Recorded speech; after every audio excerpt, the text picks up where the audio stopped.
Good morning, good morning. Y'all, we're gonna have some crazy fun today. O to the M to the G. Hey, broski. Morning. Yo, what up, bro? Hanging in there. Yes, sir. Yo, do you see the title of this room?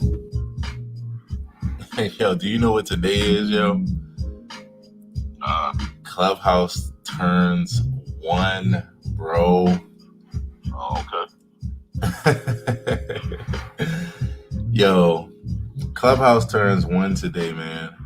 Yo, I was so excited about this morning just because, I mean, you know how we go, bro. We talk about all these different kind of things with technology and music and connection.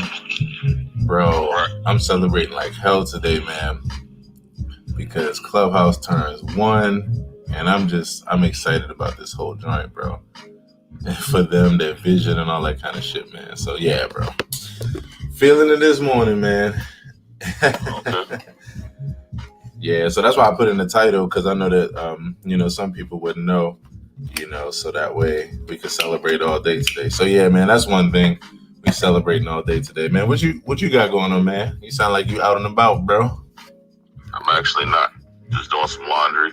Okay. I'm usually up and out around now, but kind of falling back today. Right. That's all good, yo. Look, I had my music on, and I thought your laundry joint was like the wind, like coming through the window of a car. Might be. Yeah, man. But what's going on with you, man? How was your weekend, bro? Oh, it was a little crazy. I don't really want to talk about it. It was a little crazy. Right. But good. I feel you. Good. Right. I've still been thinking about this whole keyboard thing with me and you were talking about the other day. Yeah. Let's get it. So where you at with it now? I mean, I think I'm gonna get the Mo DX7. Nice. I think I'm gonna get that first. Right. And then I might get a Chrome, to go with it. Dope. So the which key model are you gonna get for the Mo DX, the 61 or the 88 joint? Well, I'm thinking about getting the 76 joint. Okay, 76. Yo, I didn't even know they had 76. That's dope, yo. That's dope. Is it lightweight like like the other joints, or 16 pounds? Yo, that's crazy. That's crazy, yo. And the 88 key is 30 pounds. I didn't realize that. I thought it was heavier than that. Nope, 30 pounds. Wow. But yeah, bro. I haven't ruled out the FA either. But I mean, I don't know. I gotta go sit down. I'm probably gonna go by Guitar Center today and just sit down with them and just kind of see what's going on with them. Right. Yeah, I didn't know Guitar Center was even still open right now. That's crazy. When you going to Glen Burnie or Towson? I'm not sure yet. Right. And I'm closer to Towson. Right. But I'm not above going to Glen Burnie either. Right. Yo, that's dope, man. I think that's gonna be great, yo. I think that's a wise purchase, man. I think that's a wise purchase. Like we was talking about the other day, just to be able to, get both things done, have your mains, have your auxiliaries. And I think the Mo DX is just a real good auxiliary board. What made you decide to go with that? Especially because I know that you had, or at least as like you said, like the main one. Because I know you had a couple different ways you was looking at it. I mean, I just like the live set feature. Yeah. Just being able to pull up, like if I'm doing like a Bruno Mars tune, right? I can have all my sounds there. Be Bruno Mars. If I'm going Taylor Swift, or if I'm going to go, whatever. Right. I just can have all these different scenes I set up. Scenes and set lists I set up. Right. So I can just plug it in. Yeah, that's dope. I I can't afford a Chronos or a Nautilus. I don't think. Oh, no, you say a Nautilus? Yeah, Korg has a board called the Nautilus, which is in between the Chrome and the Chronos. Really? So it has all the sounds of the Chronos. Yeah, it's basically like right under the Chronos. Yo, that's dope. You said the Korg Nautilus. Nautilus. Yep. Yo, that's crazy. What do you think about it? Have you played it or? I mean, it seems to be pretty powerful. Mm-hmm. It's funny though. The only thing about it, I don't like the design point. It looks kind of boring. As far as like the aesthetic of it, the way that the board actually looks. Okay. I mean, it's sleek, but it's kind of boring to me. The Mo DX is intriguing me because that super wheel. Right. Super knob. Right. That super knob is kind of changes everything. Yeah, it really does, man. Like I tell you, I mean, since I've had it, that's been one of the number one, things for me that brings out that board, man. Because I mean, with some of those sounds, you have like 3 or 4 different changes across that knob, Right. So I've definitely found it to be like really, really useful, where I've never had that in another board. I mean, pound for pound for the price point, it seems logical. Yeah. That's the best way to go. That makes sense to me, bro. That makes sense. And then my friends who have like the 6 and 7 and 8s, mm-hmm. They said that actually the 7s and 8s actually sound better than the 6. And I was talking to Dawood the other day. He was saying he has a Montage and a Mo DX. And he played them side by side. He said the sounds are exactly the same. Wow. Well, it's almost like it sounds like the conversation between getting a Toyota, like Camry, like a 2020 Camry, and getting a 2020 Lexus. It's like they both gonna be the same thing. It just depends on how much money you ready to like just completely sink out of your pocket. Exactly. Yo, that's crazy, yo. Yeah, well, Mo DX, man, the way to go for sure. I'm definitely glad you're jumping on that, bro. What else you got going on today, man? Homeschooling the kids. Yeah. And, take everybody to gymnastics and stuff. Right. The father stuff. Being a father. Wednesday is Father Day. Right. Yo, what is gymnastics like now? Like, because I'm thinking about like when I was with Aria, taking her to cheerleading and gymnastics and stuff like that. Especially, her last stuff with dance. I mean, mm-hmm. It was a whole lot different. I can imagine, but that's been like, she hasn't been in that like for the last like several months. So I can imagine, is it a lot of restrictions? Is it like, do they still enjoy it? Is it tough for them? Like, how do they experience that? I mean, it's, they do a good job of kind of keeping everything spread out and everything clean. And, right. Everyone wears masks even, and, they're doing a good job of trying to keep it all together. Right. That's what's up. I'm just happy that the children could do something to get out the house and have some kind of interaction with other people. Yeah, I definitely feel you on that. 100%. 100%. I want to say good morning to Dianara. Dianara, how you doing? Good morning. I'm good. Thanks. How y'all doing? Doing well. I want to introduce you to my homie, Good morning. Craig Dianara. Good morning. What's up, Craig? Good morning. Yes. I was enjoying the conversation about the keyboards because I'm teaching my son how to play the keyboard. And really? Yeah. Tell me more about it. The book is teaching. Right. Well, I give the credit to the parent because the parent is teaching through the book is teaching to the child. Yo, it's working. Yeah, that's beautiful. Oh my gosh. Wait a minute. Okay, so this makes me super excited this morning. OMG. I mean, first of all, just super excited to see you. And then you telling me this information? Okay, so you got to back it up. So so your kid is studying keyboard now. When did it come about? So we've been doing it for about a year, yeah. And I haven't really been serious about it, but I see that he's really taking a liking to it, right? Especially since I put it in our schedule every morning. Right. because this is the time, is the short window. You know, our homeschooling journey's been like 4 years. Right, so true. We have a short window to really start figuring out who we are and what we like, right? So he's liking it and it's working. So we're almost done with book 1.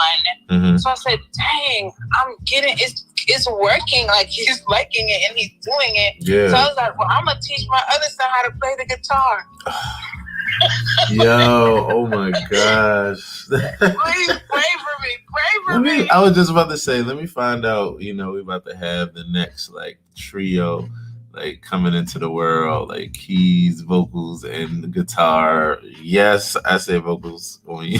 Well, you know, I'm Dominican, so I'm like, the acoustic guitar, we're gonna play bachata in here. They're like, bachata.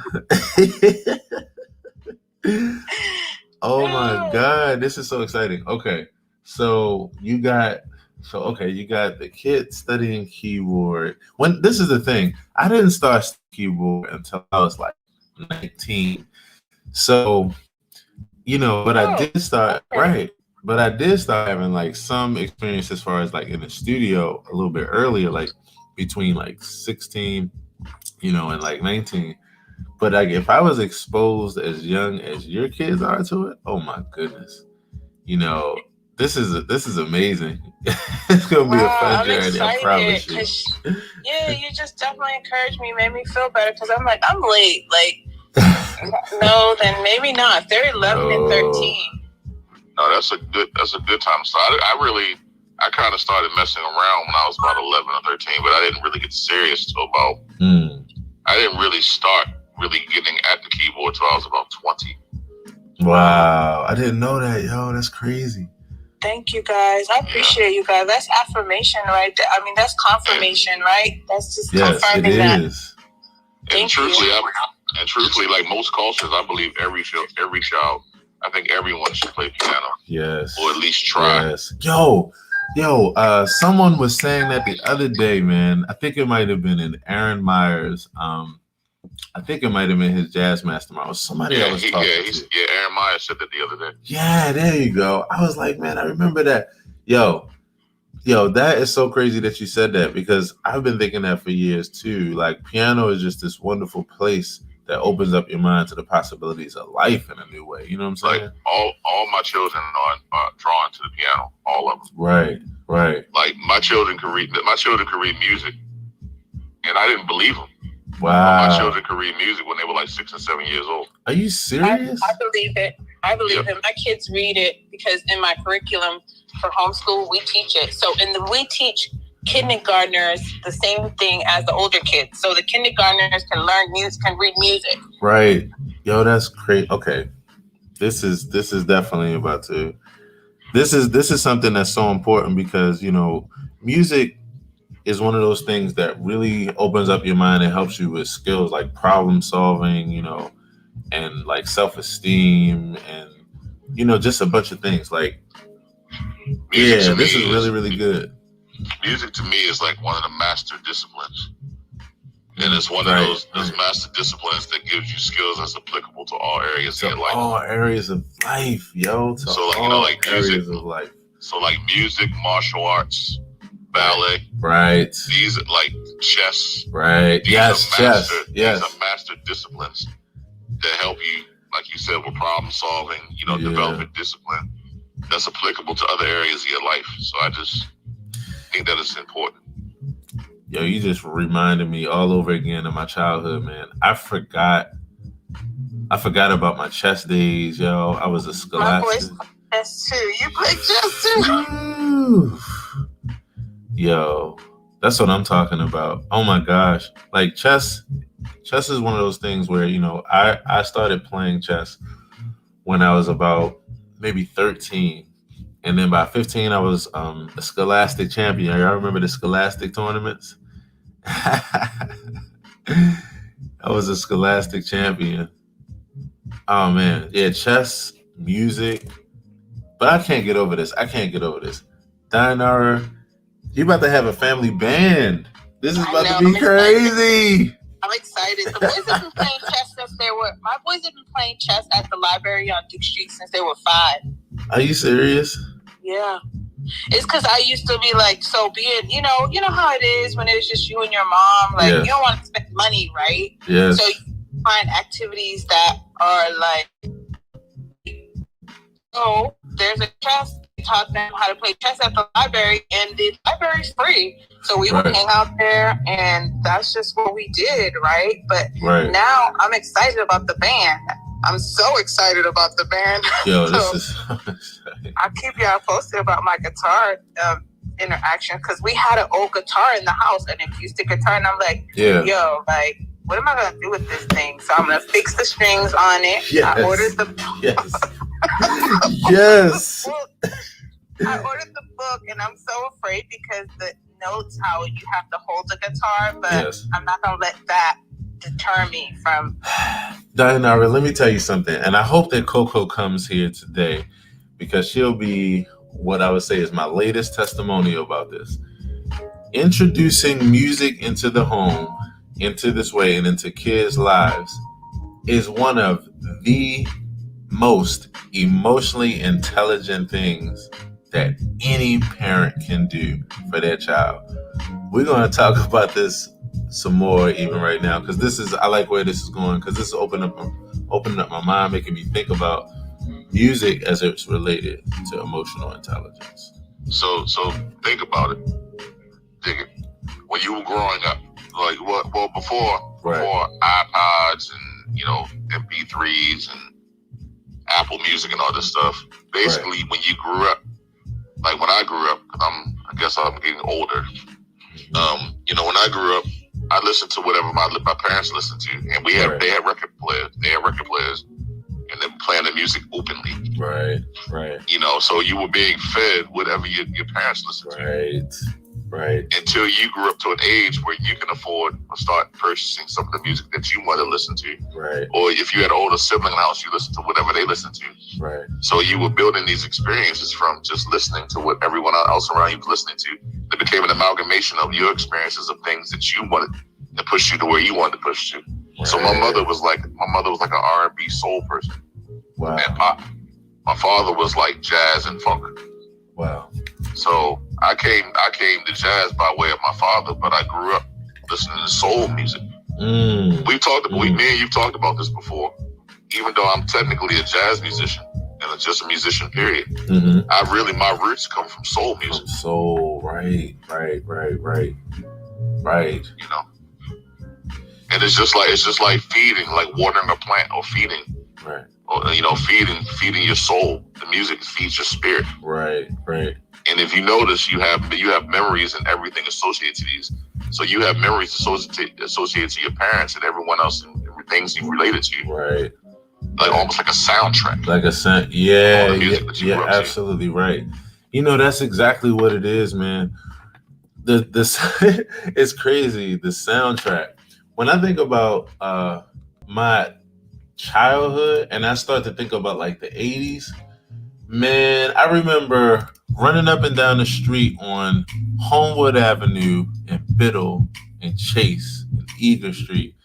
And I remember specifically being on Central Avenue.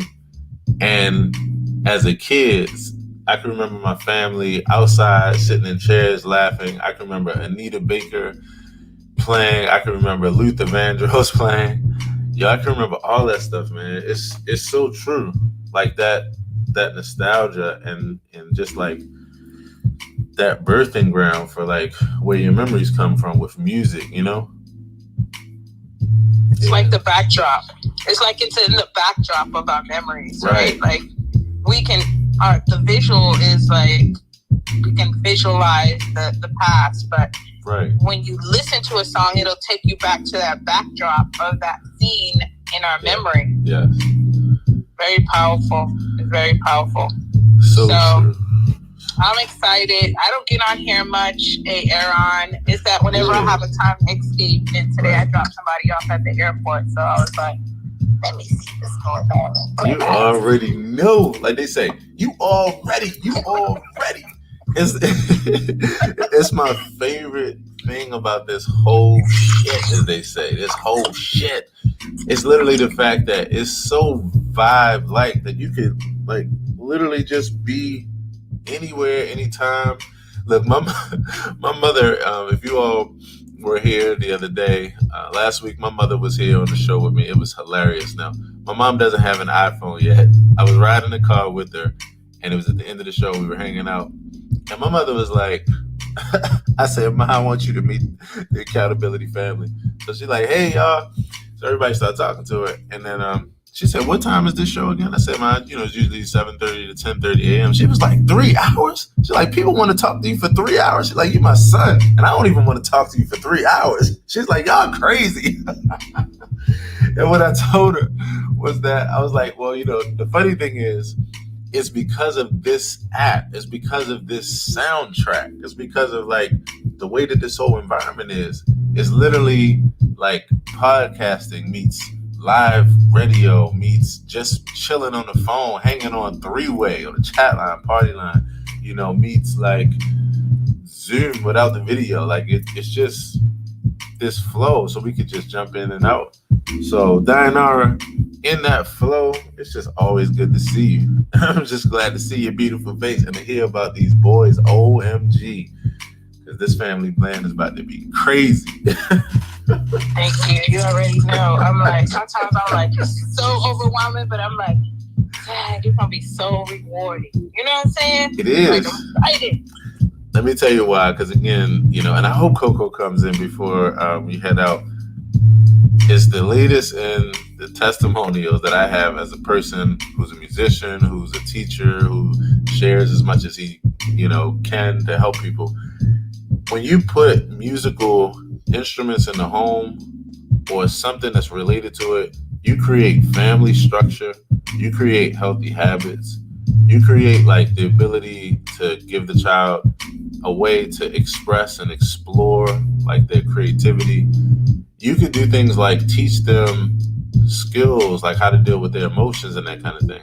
Like one of the things that that Coco's doing right now is I showed her like some little things that she could play on the keyboard, and she's working with her grandchildren, teaching them the difference between like happy and sad feelings and like what they sound like and what to do with them. So even now they go to the piano and she's like, okay, what does it sound like to be happy? And then they start playing real lightly, and what does it sound like to be mad? Like it's a point of reference and it triggers the brain in so many ways. So the absolute best thing you can do is put music into your home with your children. And if nothing else, yeah, just give them a creative outlet, a creative vehicle. That's it. To be able to express themselves. You know That's what I mean? It. Yes. And what'll happen is, like with me, and even with my children, they'll start developing the correlation between how the different things are interchangeable and interconnected. Right. So they'll look at like, you take them to the museum, they'll see how that's connected to music or ballet. It's just the exposure to the culture, period. Any kind of culture. Yes. Will inspire them. Yeah, that's so true. So true. Oh my gosh, so true. So I'm gonna go ahead and jump off on here, y'all, and start my day. But thank you for affirming and just giving me positive vibe. I like the fact that you said, hey, Aaron, about the emotion. I'm gonna incorporate that in throughout my homeschool day because we do like music first thing in the morning. Yes. So Yeah. Yes, please do, Donna. Please do. We're gonna keep talking about this every time I'm gonna see you, just a little bit at a time, because it's so much. So yeah, it's good to see you. I'm so glad that you could come through and also hang out. I also want to introduce you. Like, I love this. Right before you go, and for everybody here, quick refresh of the room. First of all, happy birthday, Clubhouse, y'all. This is 1 year today. Clubhouse turns 1 year old today. And what I'm saying to you is what I say every day, right? That's it. Clap that shit up. Is that I'm excited because of the fact that this environment has changed our lives. So happy birthday, Clubhouse. We're celebrating all morning this morning. And then also I have people who come from all walks of life who are part of my tribe in different ways. So I want to introduce some peeps right here. First of all, if anybody want to come up to the stage, Mariah's creation. Yeah, Brittany. Hey. And Ashley, if you'd like to come to the stage, the main goal is to say, hey, just to say what's up to you and your beautiful faces. and we hang out in accountability. I want to introduce my friends, old friends to new friends, old family to new family. So, Craig, this is my good brother, Boss Mobility Life Coach, Brian K. Hill. Brian, Craig, Brian. Yes, What's yes. up? What's up? What's up? Hey, I'm in California right now, working. Yes. Brian. And I realized, oh my God, I think I introduced myself to Aaron 3 or 4 years ago. I did online. Right. Hey, that's the same last name. We related. Yeah. I don't know. Okay, well, we are now. Yes. Exactly. And, I found out about Clubhouse February 21st. Literally. Like, what is this? And then I realized, there's some people I know. Yes. Oh, wow, this is so interesting. It's like being on a phone call and everybody else listening to your conversation. That's it. I call it three-way calling on steroids. Brian, real quick, I want to introduce you to Dayanara, Brian, Dayanara. Hi, y'all. Hi. Dayanara, are you performing with Aaron at all? Have you guys play together? Not yet. We're working on it. Hear it in the background? Yeah. Y'all see Princeton on board. Is that right? Y'all, Aaron, I've known there's a female vocalist in your band. I don't know. I'm thinking it's her. Oh, got you. Sanahada. You talking about Sanahada, Amachandra. Yeah. Yeah. Never met her, but I thought, maybe this is the person that they sing and play the all the time. Right. But anyway, I'm going to put myself back on the audience because I'm driving, but I wanted to let you know that I would appreciate you bringing me in. Yes. More understanding and more learning. And I have a fatherhood in 15 room, and I thought, why am I in this room? There's nothing together. I don't know. And then they hit the magic word and said, fathers, I go stay right there. They are dead. I want to talk to you. All right. Yes. 44 years and 2 more months. And when you come to ghetto and you're a dad, oh my God, I can't wait to find out. Yes. So I'm going to maybe book his tech. I'm not, I ain't going to start up. So end up. I love it. Let me continue. Right. Yo, man. Oh, man, this is so exciting. First of all, man, it's so good to see you, man. And I'm so glad you was able to pop up real quick. And thanks for popping in. For sure, man, everything that you said, this is that place for those connections. And yeah, you're surprised with how many people you know. And then also how many people that you know without knowing that you know them, because you just run into them. And that's who Dayanara is. That's who Brittany is. That's who Ashley is. That's who Kendra is and Eric is. I tell people every day when I'm in this app, 99% of the people that I'm hanging out with are people that I've actually met from inside this ecosystem who are my tribe. And we're just in different walks of life, in different places in life. But that's what I love so much about this environment and why I'm shouting it from the rooftops. Because what other environment do you know where you can meet other people and all you're doing is hanging out on the phone? But it's three-way calling on steroids, dropping into different conversations all across the world. You know what I mean?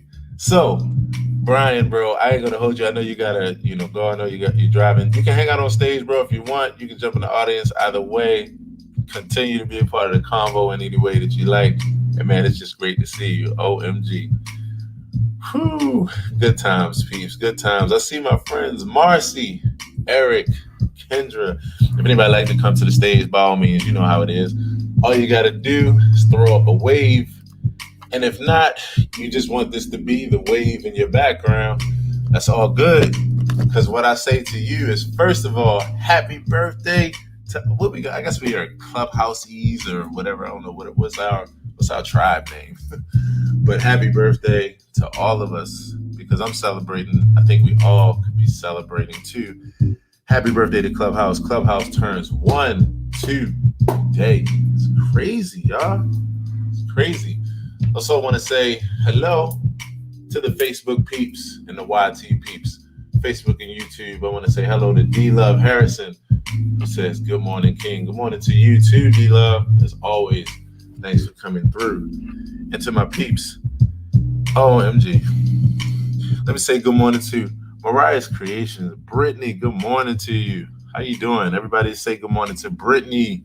Good morning, Brittany. Good morning, Good morning, good morning, Brittany. good morning. Good morning. Grand rising, grand rising. How you doing? You got the little one with you this morning? Always. Yes. Okay. Okay, remind me of the name again. Remind me of the name. Her name? Yes. Her name is Mariah. That's it. For everybody here, I wanted to let them know that because I have a cousin named Mariah too. So Mariah is a special name to me. Oh. Very special. I didn't tell you that yesterday. No, you didn't. Does she spell it the way I spell it? Let's see. It's IAH without the Y. Okay. Are you the only one that you know that spells it that way? Yeah. Dope. Yeah, I spelled it that way because it means beloved. Spelled that way. Wow, that is beautiful.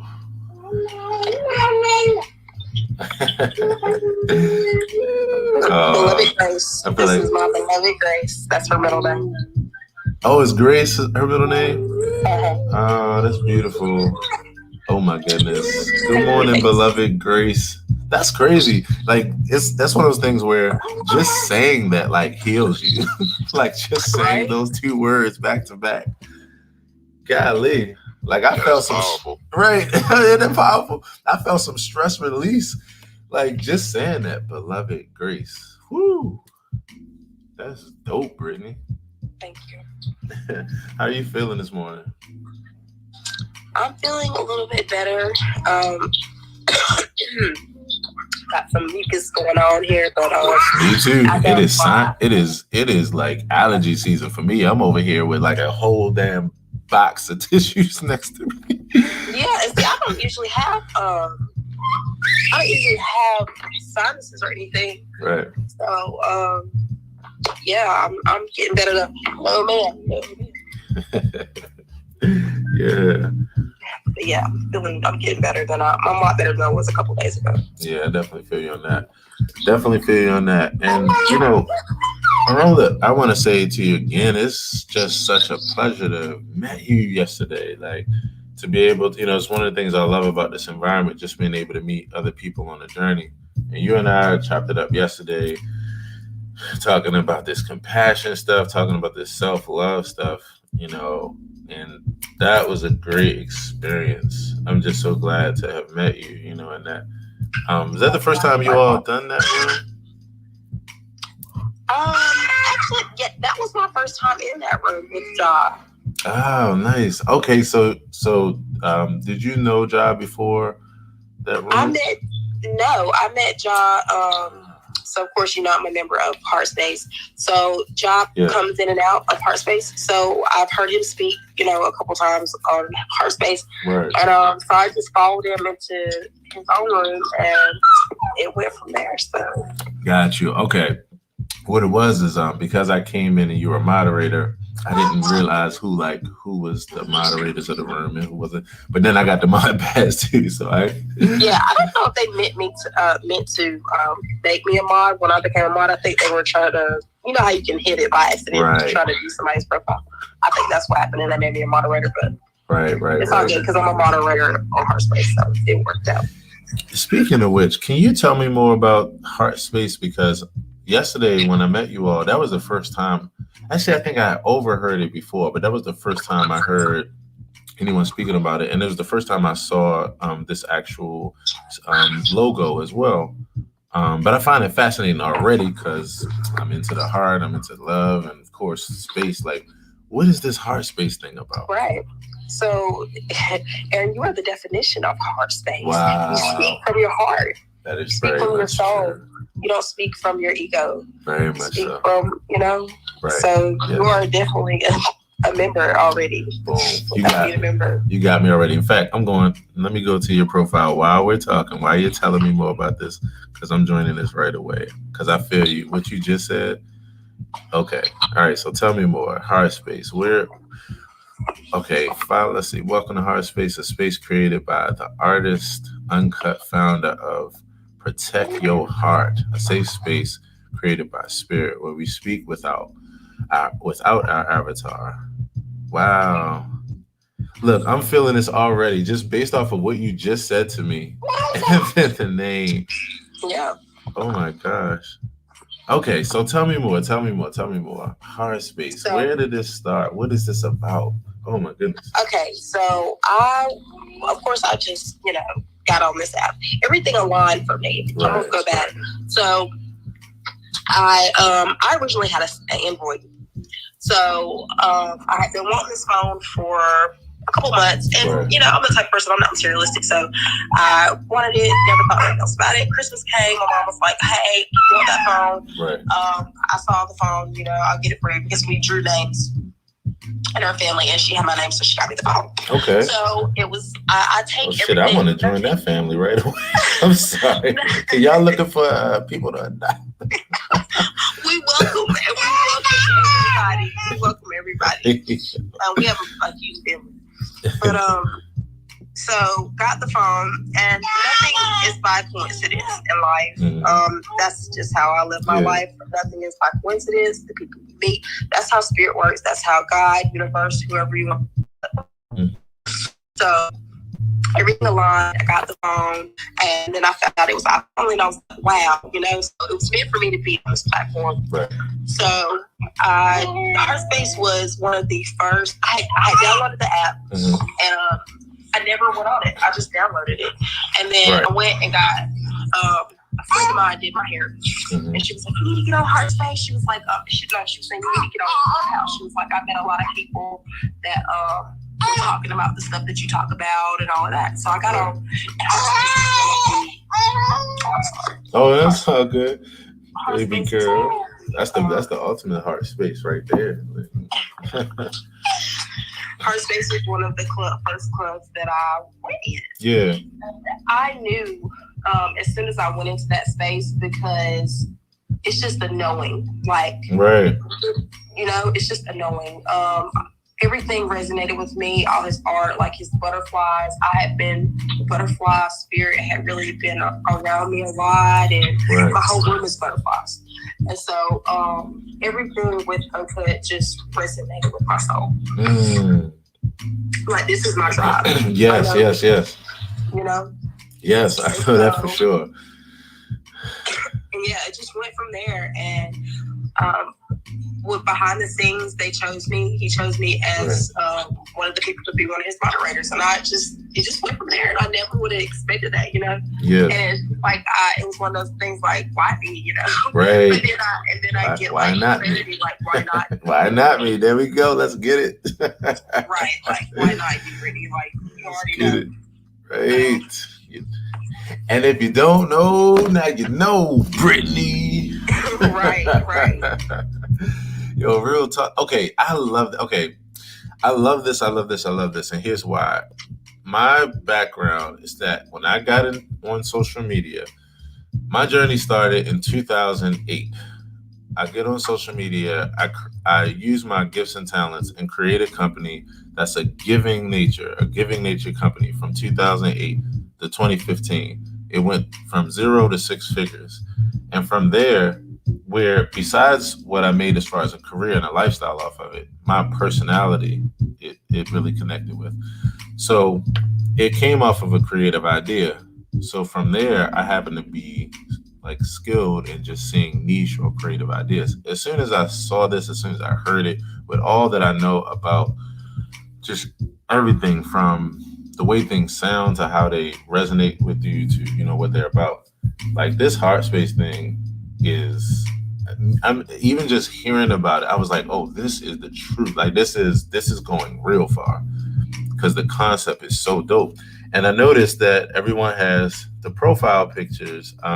Tell me more about that, because everybody's profile pic is dope. I'm like, yo, I want one like. Like, it's your own. It's your own unique self. Yeah. So everybody, you don't have your avatar. You come into a room. Hey, I'm sorry, baby. I'm sorry.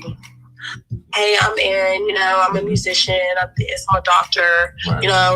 That's Matrix talk. We talk from the soul, from the spirit, of what's on our heart, and it's a no judgment zone. Right. Like, I'm free to express. I've cried on that platform to my tribe. I felt open enough and not judged or any of that. Yeah. And that's what we are about at Heartspace. I love it. OMG, I love it. Thank you for sharing that with me, and I'm looking forward to learning more, like, real soon. And I can get you a heart, Aaron. We can definitely get you a heart. Oh my gosh. I feel so special. I feel special. Okay, so I'm already following the club. And yes, I'm here for all of it. Because again, I see things because of all my experience. I feel things, my intuition and how I see things. I'm like, oh, this is the truth. And there are not many things that I'm a part of because I'm very strategic in what I'm a part of. This is why I like, above my head, you see the AP family, because everything you described about heart space and that kind of thing, that's what the AP family is like. That's what this whole vibe is. That's what I'm about. That's what I've been about since I've been in this space of these internets, streets, and all that kind of shit. So yeah, I just get it. So thank you for sharing that with me. And I definitely look forward to learning more and also continuing this conversation too. I want to say what's up to Ashley. Brother Ashley, man, it's good to see you. How you doing? And anybody else who'd like to come to the stage, come on up.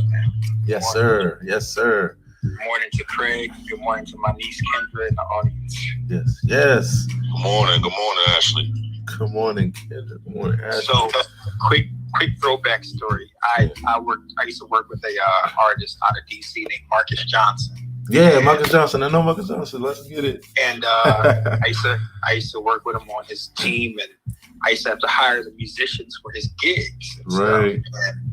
And he had a gig in Baltimore one day, and one referral to another led me to Craig Austin. Wow. And I just know that he's like the Samuel L. Jackson from Hope, Baltimore, because he had bad MF on his wall. Let's get it. Let's get fucking get it. Shout out to Craig Austin.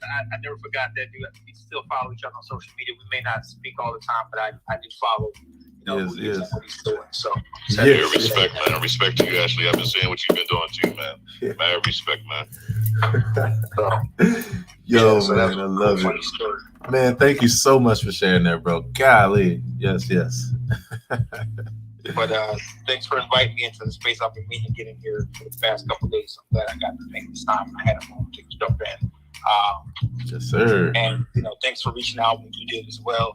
After that room we did with Aaron Myers. Yeah, man. It's been a great room, and you definitely had a great vibe.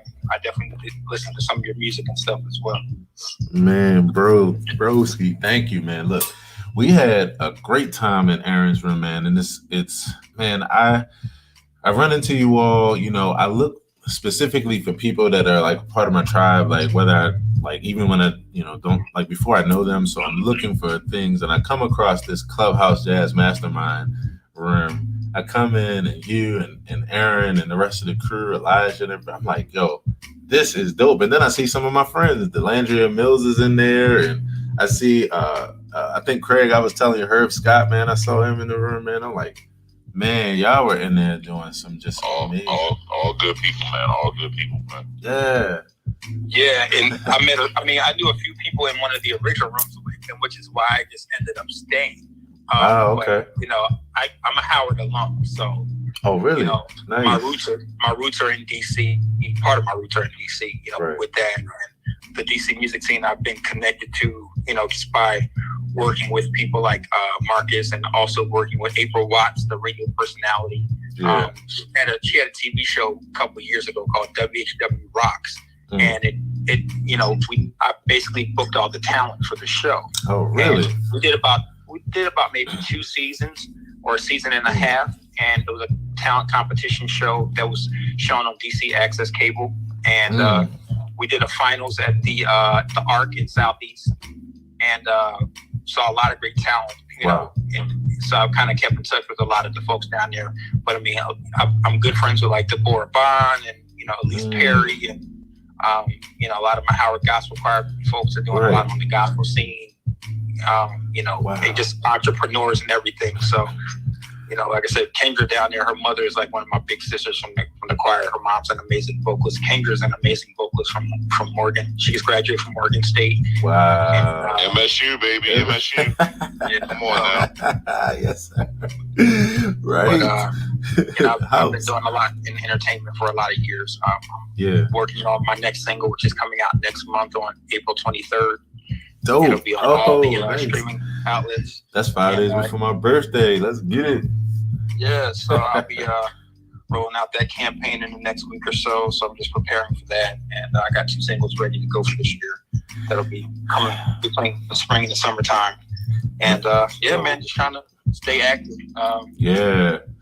Looking forward to the world opening back up slowly but surely. Last year, as a performer, everybody, whether it was private or public sector, everybody's work has been canceled. Everybody had to kind of find a pivot.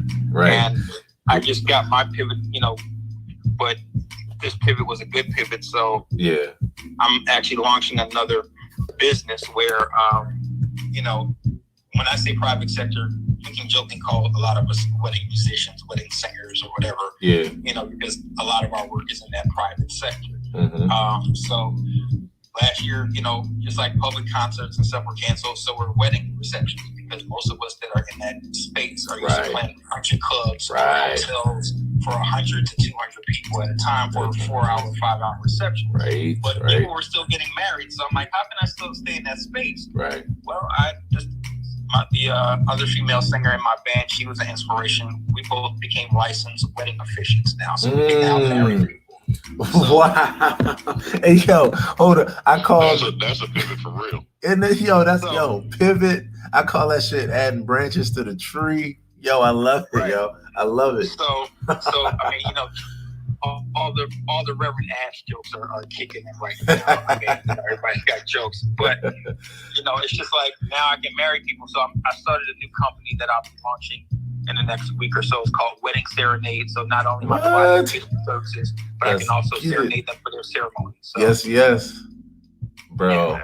Look, okay. So one of the things that I say, and Mariah mentioned something a few minutes ago that made me think about this. I always say serendipity plus intention equals life, and that's my philosophy with just how all this stuff unfolds. In fact, it's one of the things I like about this environment so much because it's such a demonstration of that. So I launched a concept last year called Street Serenades, and it was a response in the same way. I love this because you're adding branches to the tree. Like Craig said, and I talk about all the time, this pivot life, bro. When the world, quote unquote, opens back up, man, we all go back to this world and go out into this world like with new innovations, with new like branches to our tree, like in an elevated way. Like it's crazy. It's so crazy, but that's why I'm happy that like during this time, my strengths come out the most. I'm an optimist. I'm a person that's a glass half full. Always. Craig can tell you, always. I'm always a cat that's like, I don't give a damn if the whole damn world blows up. I'm like, all right, let's see. Even though it blew up, I'll be like, all right, Craig, here's what we could do. I mean, like trying to figure out a master plan. Like, so when I hear about like pivots and that kind of thing, and this year, this past year, I immediately moved into pivot mode because it's naturally for me. In fact, it's creativity for me. So when I hear other people that have found pivots or have added to their formula, man, I just celebrate it so much, man. So I'm excited to hear. Look, them Reverend Ash jokes, like that's a good problem to have right there. Right. The funniest one yet was somebody said to me, when I do my first ceremony and I first say dearly beloved, they said don't start saying a monologue, let's go crazy. Unless they're Prince fans. And I was like, okay, that's a real hard one to throw at me. Like, in the middle of it, it's like dearly beloved. If you do, bro, from there you just have to go straight into a musical performance too and just go ahead.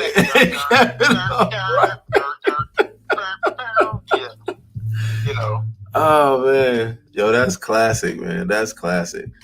No, but I'm really glad to hear about that, man, and I'm just glad to hear about the the pivots, the movements forward. My philosophy is this: what doesn't break you makes you. And honestly, through this time, with as much empathy as I have for us, with all the things that we've been through and all the losses, the thing is, we are being forced to grow at this point. We're being forced to look at ourselves. There's no more excuses. Like you say, Craig, it's the hard reset. It's just a time to really dig in. So, I always say life is like a roller coaster. You can experience it with your hands up, screaming in exhilaration, or balled up, cringing in fear. And a wave is a wave. It's either going to just wipe you out and come crashing down on you, or you're going to learn how to surf and ride the momentum of it. Ride that motherfucker. So, man, kudos to you, man, just for how things are unfolding, And Thanks, just, man, no doubt, man. No doubt. And I also want to introduce everybody to Ashley. Everybody, let's open up our microphones and say good morning to Ashley. Those that didn't get an opportunity to. Good morning, good morning, good morning. Yep. Good morning, Ashley. Yes. Good morning. Ashley, this is for you. H-U. You know. Yay. Yes. Oh, man, such a good time, family. Everybody, let's open up our microphones and say a huge good morning to Tanisha. Good morning. Morning, Tanisha. Good morning, Good morning, Sherry. Good morning, y'all. Tanisha. What's going on, Tanisha? What'd it be? What'd you say? I was just saying, what's up? How y'all doing? I miss y'all. Doing all right. Doing all right. Chilling, as they say, chilling. Chilling like a villain. Look, I want to know who was the first person to say chilling like a villain. Like, who was the first person to say that? Chilling like a villain on penicillin. I don't even know. Oh, man. You ever think about that? You just want to find like the first person that said certain things. Like, who? My uncle says chilling in the cut like a Band-Aid. Chilling in the cut like a Band-Aid. Yo, that's them classic sayings, yo. That's them classic ones. I got a friend from Texas who kind of has like some pimp style saying. So Right. I'll call him up and say, "What's going on, bro?" He goes, "Oh, slow motion in the pot, just trying to keep the water hot." Just trying to keep the water hot. Yo, well, you got the classic, no, I can't call it, I might spoil it. Like, it's just like, it's just that old man wisdom. Oh my gosh. I often think about that. I'm like, is that who we are? Like, is that who we be when we grow up? When we grow up. And I always trip because people, you have like people speaking in codes, you got that old man code, that old woman code, Like, you ever think about like how you see two old men, especially in the Black community, you see two old men, and if they're passing by each other, they come outside, maybe they live next door to each other. You see them, they say hi to each other. They say everything but hello. Like, they literally are like, "Hey, what you say there? Yeah, young blood. I don't know, man. I can't call it. I might smell it." Well, you know what they say. If the frog ain't jumping today, then the sky ain't turned blue. What? Yo, and that's a whole conversation. Or it's all in the head nod. Right. It's on The head nod says everything. everything. And if you're driving down the street, so back in the day, not too long ago, before things got really crazy in the world, Right. my friend made a point. He said, in the summertime, if you drive down any street with a group of people and you toot your horn, peek at them and just wave your hand. Right. Everybody's gonna wave their hand like they know you. Yes. And we drove around a little bit just trying to be funny Right. and laughing at ourselves. And we rode down the street and we just tooted the horn at everybody. We raised our hand in the air and everybody raised their hand in the air too. Yes. Like, yeah. Yes. Right. But they were kind of like looking like, we really know that? Do you really know that? Right. But they just did it because that's the natural reflex. Yo, that's so hilarious. I literally did that too as a kid. We used to do that. We would drive by people and we would say something that was vague, but like just relative enough to get the person to say hello. Like, hey, what's going on, cuz? I ain't seen you, man. Like, hey. And the person, like, before they even realize what they're talking to, they already like, hey, I ain't seen you too. Wait a minute, do I even know you? Fuck. Oh man, that's that. But that's how we are, But you got them classic old man sayings. You got that classic community. That's what I love so much about community, in general amongst us. Because, when you nail it right, like we come together under some funny shit. Oh my gosh. Tanisha, you still driving to work? You still driving to work? You should know me by now. Absolutely. How long is your commute in the morning? I don't think I've ever asked you that. How long is your commute? 45 to an hour. Ah, got you. 45 to an hour. And you're going, and that's in what direction you're driving from where to where? From south to north. Got you. Okay. Yeah. I haven't been able to catch the show because I've been, working on so many things much earlier in the morning. Right. But today I'm getting in a little bit later. So I'm like, I'm doing it in today. Right. Today. That's what I'm talking right. my ass is tuning in. Look, I love that, Tanisha, because you were one of the first people that in this environment, in these last 90 days, like in the earlier part, when I was just, hey, good morning, I'm your accountability partner. You were one of the first people that was like, wait a minute, were you late today, nigga? Like, do you know I've been looking for you for 5 minutes? What the fuck? And I was like, oh my God, Tanisha, thank you so much. Oh my gosh. So I'm curious, like when I think about your drive, right, you got 45 minutes to an hour drive, and I know how I use my drives. My drives are like, I don't know about y'all, but like my drives are most of the time just like meditative. They're quiet. They're probably one of the only times where I really feel like I'm in my sanctuary. I'm in my quiet place. Tanisha, is that like that for you? Oh yeah. Oh yeah. So since I haven't been able to tune in, I've definitely been doing that in the morning and in the evening. But normally in the evening, that's my time to kind of wind down. Right. Before I go into mommy mode. Because once I walk in the house, my daughter is like, hey, what's up, sis? And this is what's going on today. So it's definitely fresh time for that part. So yeah, it's my time for my meditation, my prayer. Right. That one-on-one conversation. Right. How to figure out what I'm doing for the day. Right. Right. Yeah. Drive time for me is like, man, it's some of the best time as far as like self-care, like real talk. Whether it's just taking a moment to be quiet or like really all the things that you mentioned, I definitely feel the same way. So before you started listening to this show, what did you listen to, like, some another like a podcast, or did you listen to music mostly? Like, what was that drive like for you? Oh, nothing. Oh shit! I really feel special now. Damn. Yeah, nothing. That's why I needed you to be on time. Now I get it. Now I get why I felt like, I was like, oh my God, I'm gonna be in trouble. I don't want to get in trouble. No, I'm just saying in a good way. But yeah, like so the crazy thing is my very first car, my very first car that I had was like a Toyota Avalon, right. But I didn't have a radio.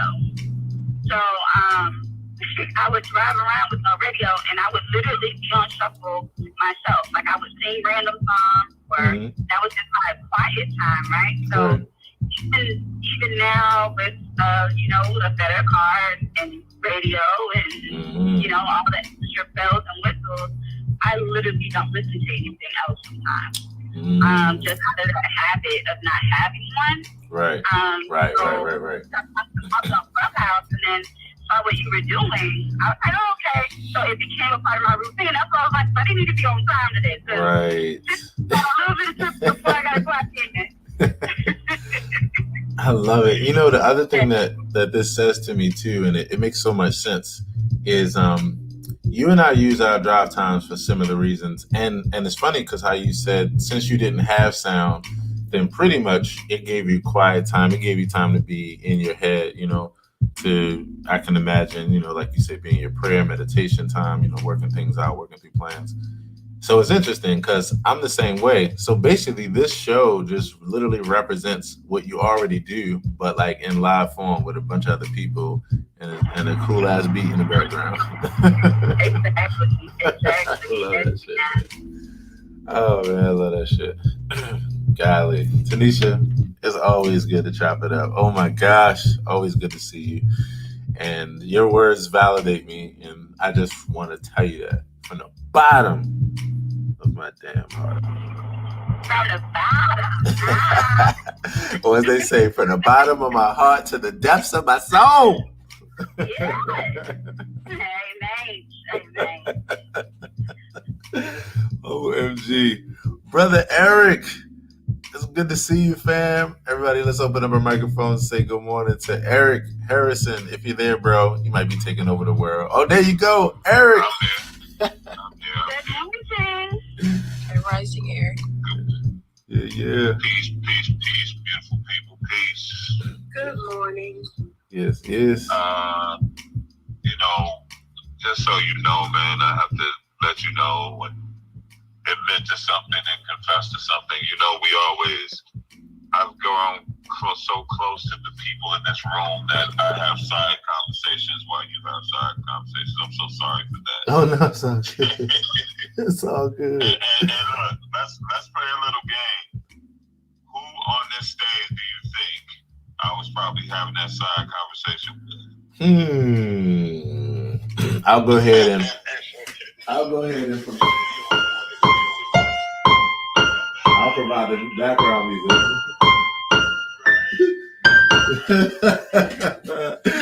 Yes. Take a wild guess. Kid, who is it? Who is it, kid? I think she just came in the room. Not quite sure though. I don't like to guess wrong. I don't like to guess wrong when I know I'm right. Who you're talking about?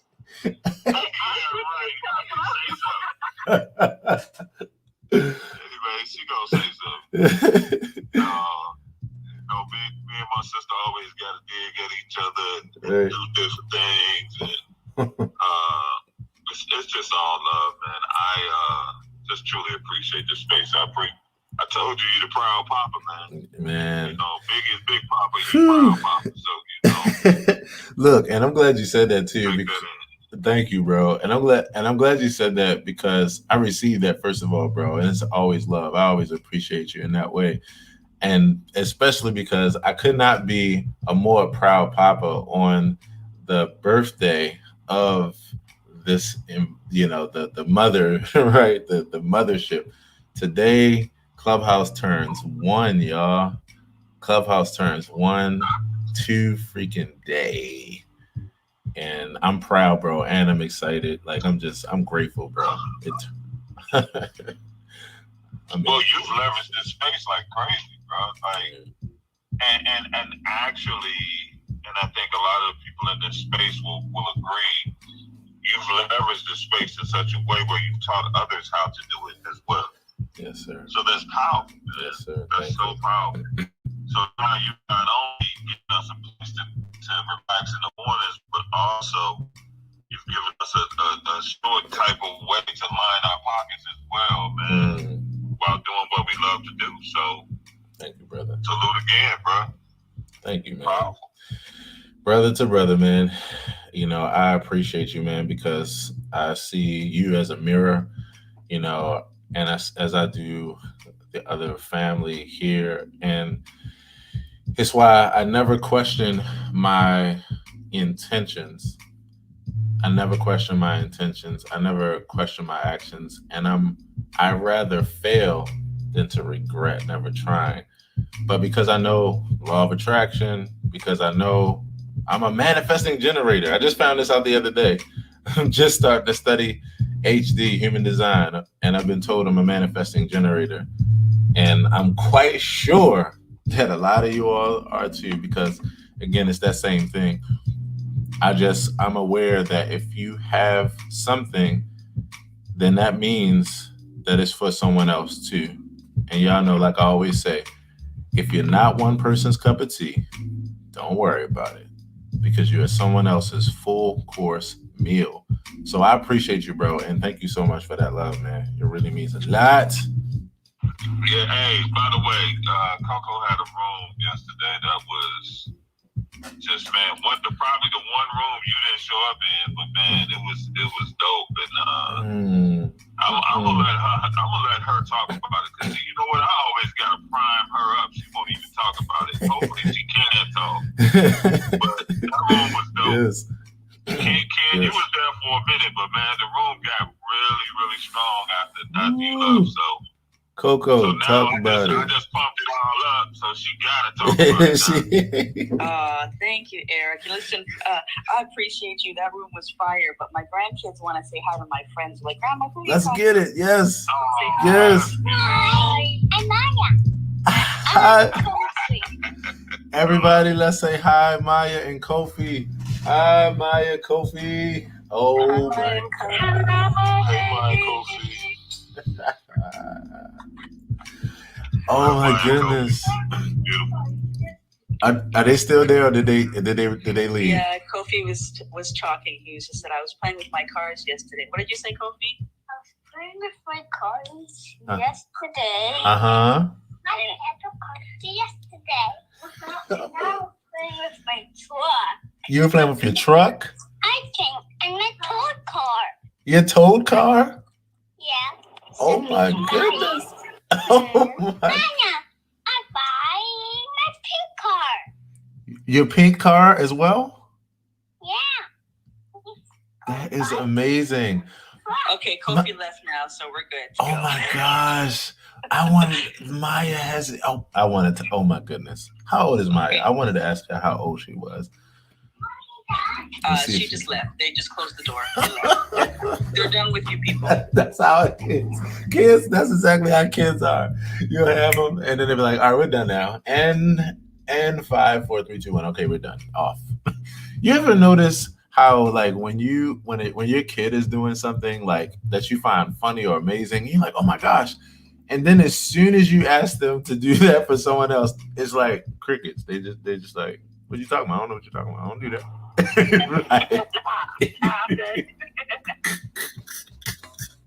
Right.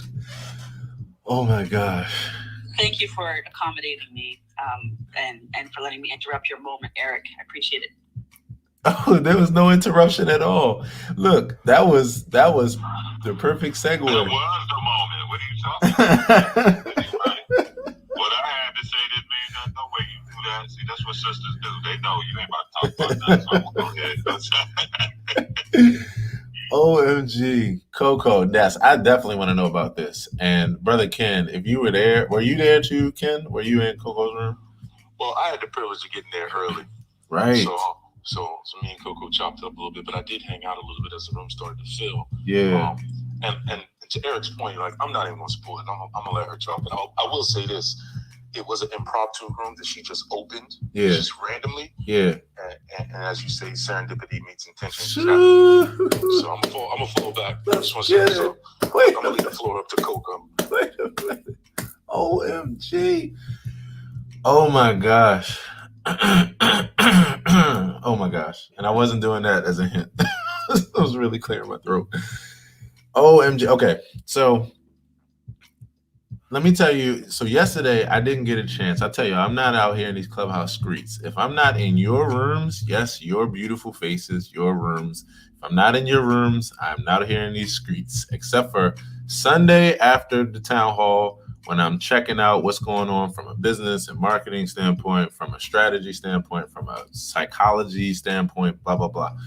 And so I'll go and find small places to meet new people that are basically family. But so I'm saying all that to say, last night I didn't get a chance to jump in the room. I did get a chance to hear Coco speaking even in the Women Matter debate room yesterday. And I was like, OMG, and I couldn't stay long. So, and that was amazing. So I can only imagine Coco, OM freaking G. If you have a second, can you please tell me about your room yesterday? Because you know the hell I want to know.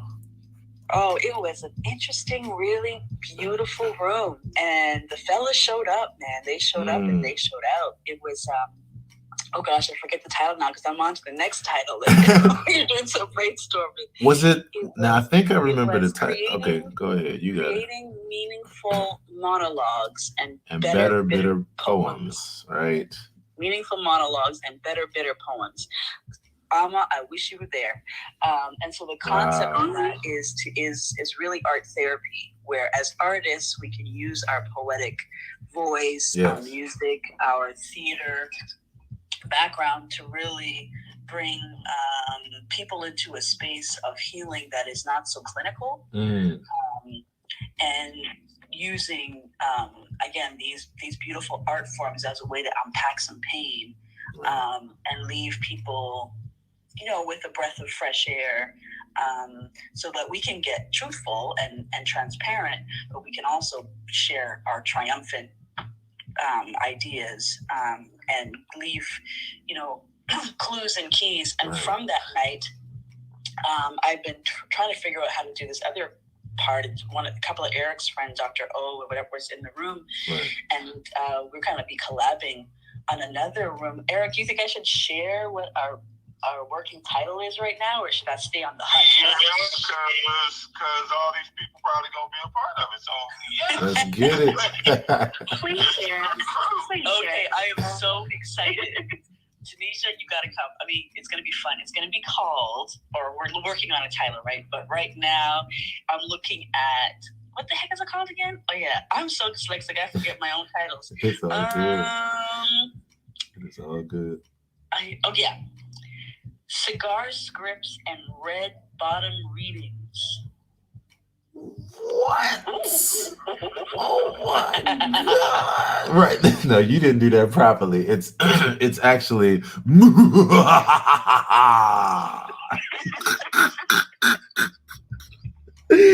yeah. Yo, that's fire. Red bottom readings. Imagine people just coming in and, they've got their stogies and their cute outfits on. And I really see this as a live event one day, but we're going to do it in our clubhouse.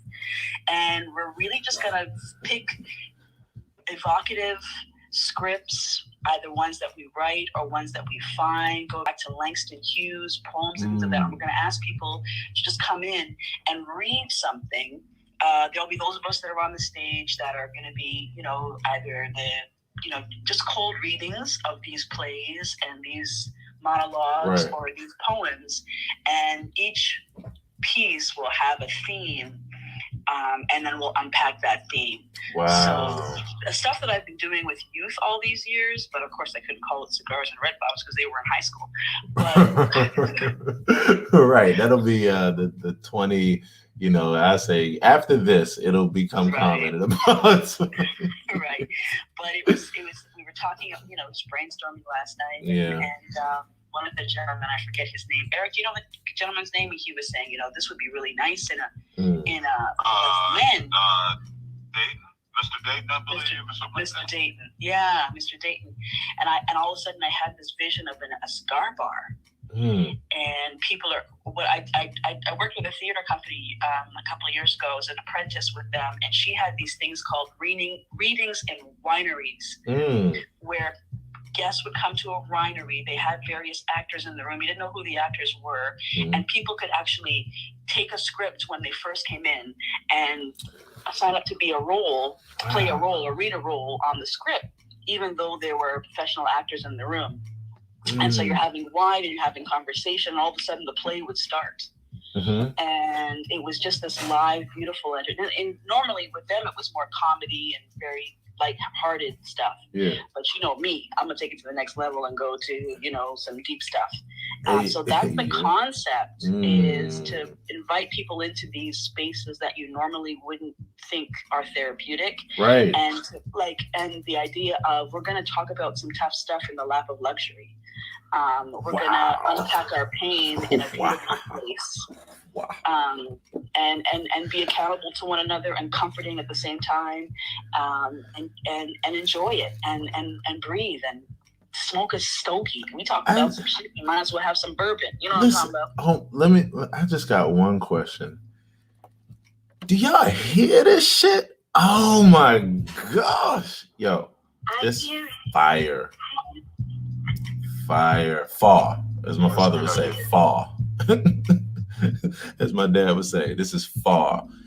Like both literally and figuratively. And here's the crazy part, serendipity plus intention. Once again, my cousin Caesar is heavy into cigar culture. It's like at the crux of his life. In fact, earlier on this show, a couple mornings ago, I actually mentioned to him that he should start the concept he had called the cigar room. And it was just based around, you know me, Coco, like I'm thinking about a person's attributes, their characteristics, just how it all comes together.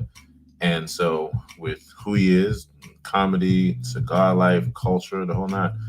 So anyway, just saying that to say that from that aspect of the literal, like, okay, we're smoking this cigar, or like, you know, but I literally think this is amazing. Like you say, bringing something to an environment where you wouldn't normally expect it to be therapeutic. But the truth of the matter is, you know where some of the best therapy is? And this is why I told my cousin to start the cigar room. It's around things like the cigar room. It's around the barbershop.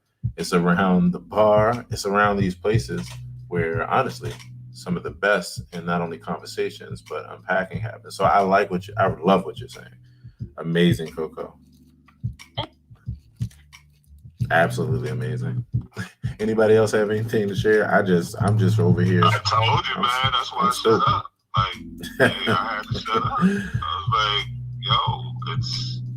I mean, and the part that she said about, you know, the therapy and luxury actually being in one space. Right. That's right. Because what's so cool about that, you feel you can share, you can open up easier that way, you know, right. Instead of like a cold office, or you know what I'm saying?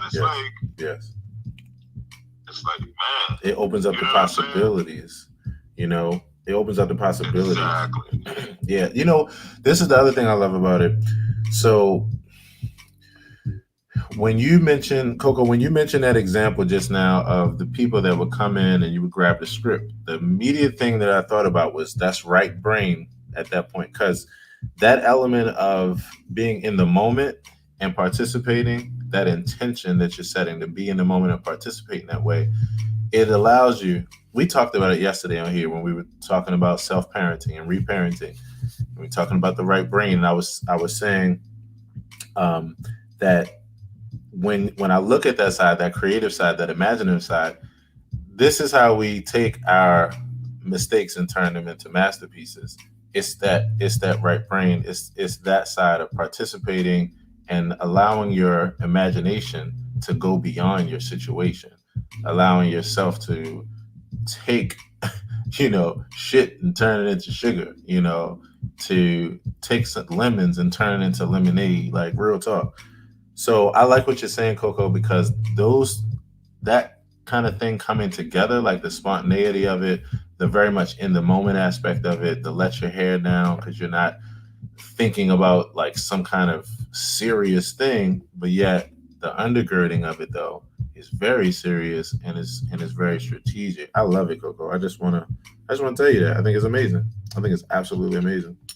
Thank you. Yeah, I've been looking for an evocative way to describe what I want to do with theater and music and even comedy and things like that. But to be intentional with our healing, because life doesn't happen.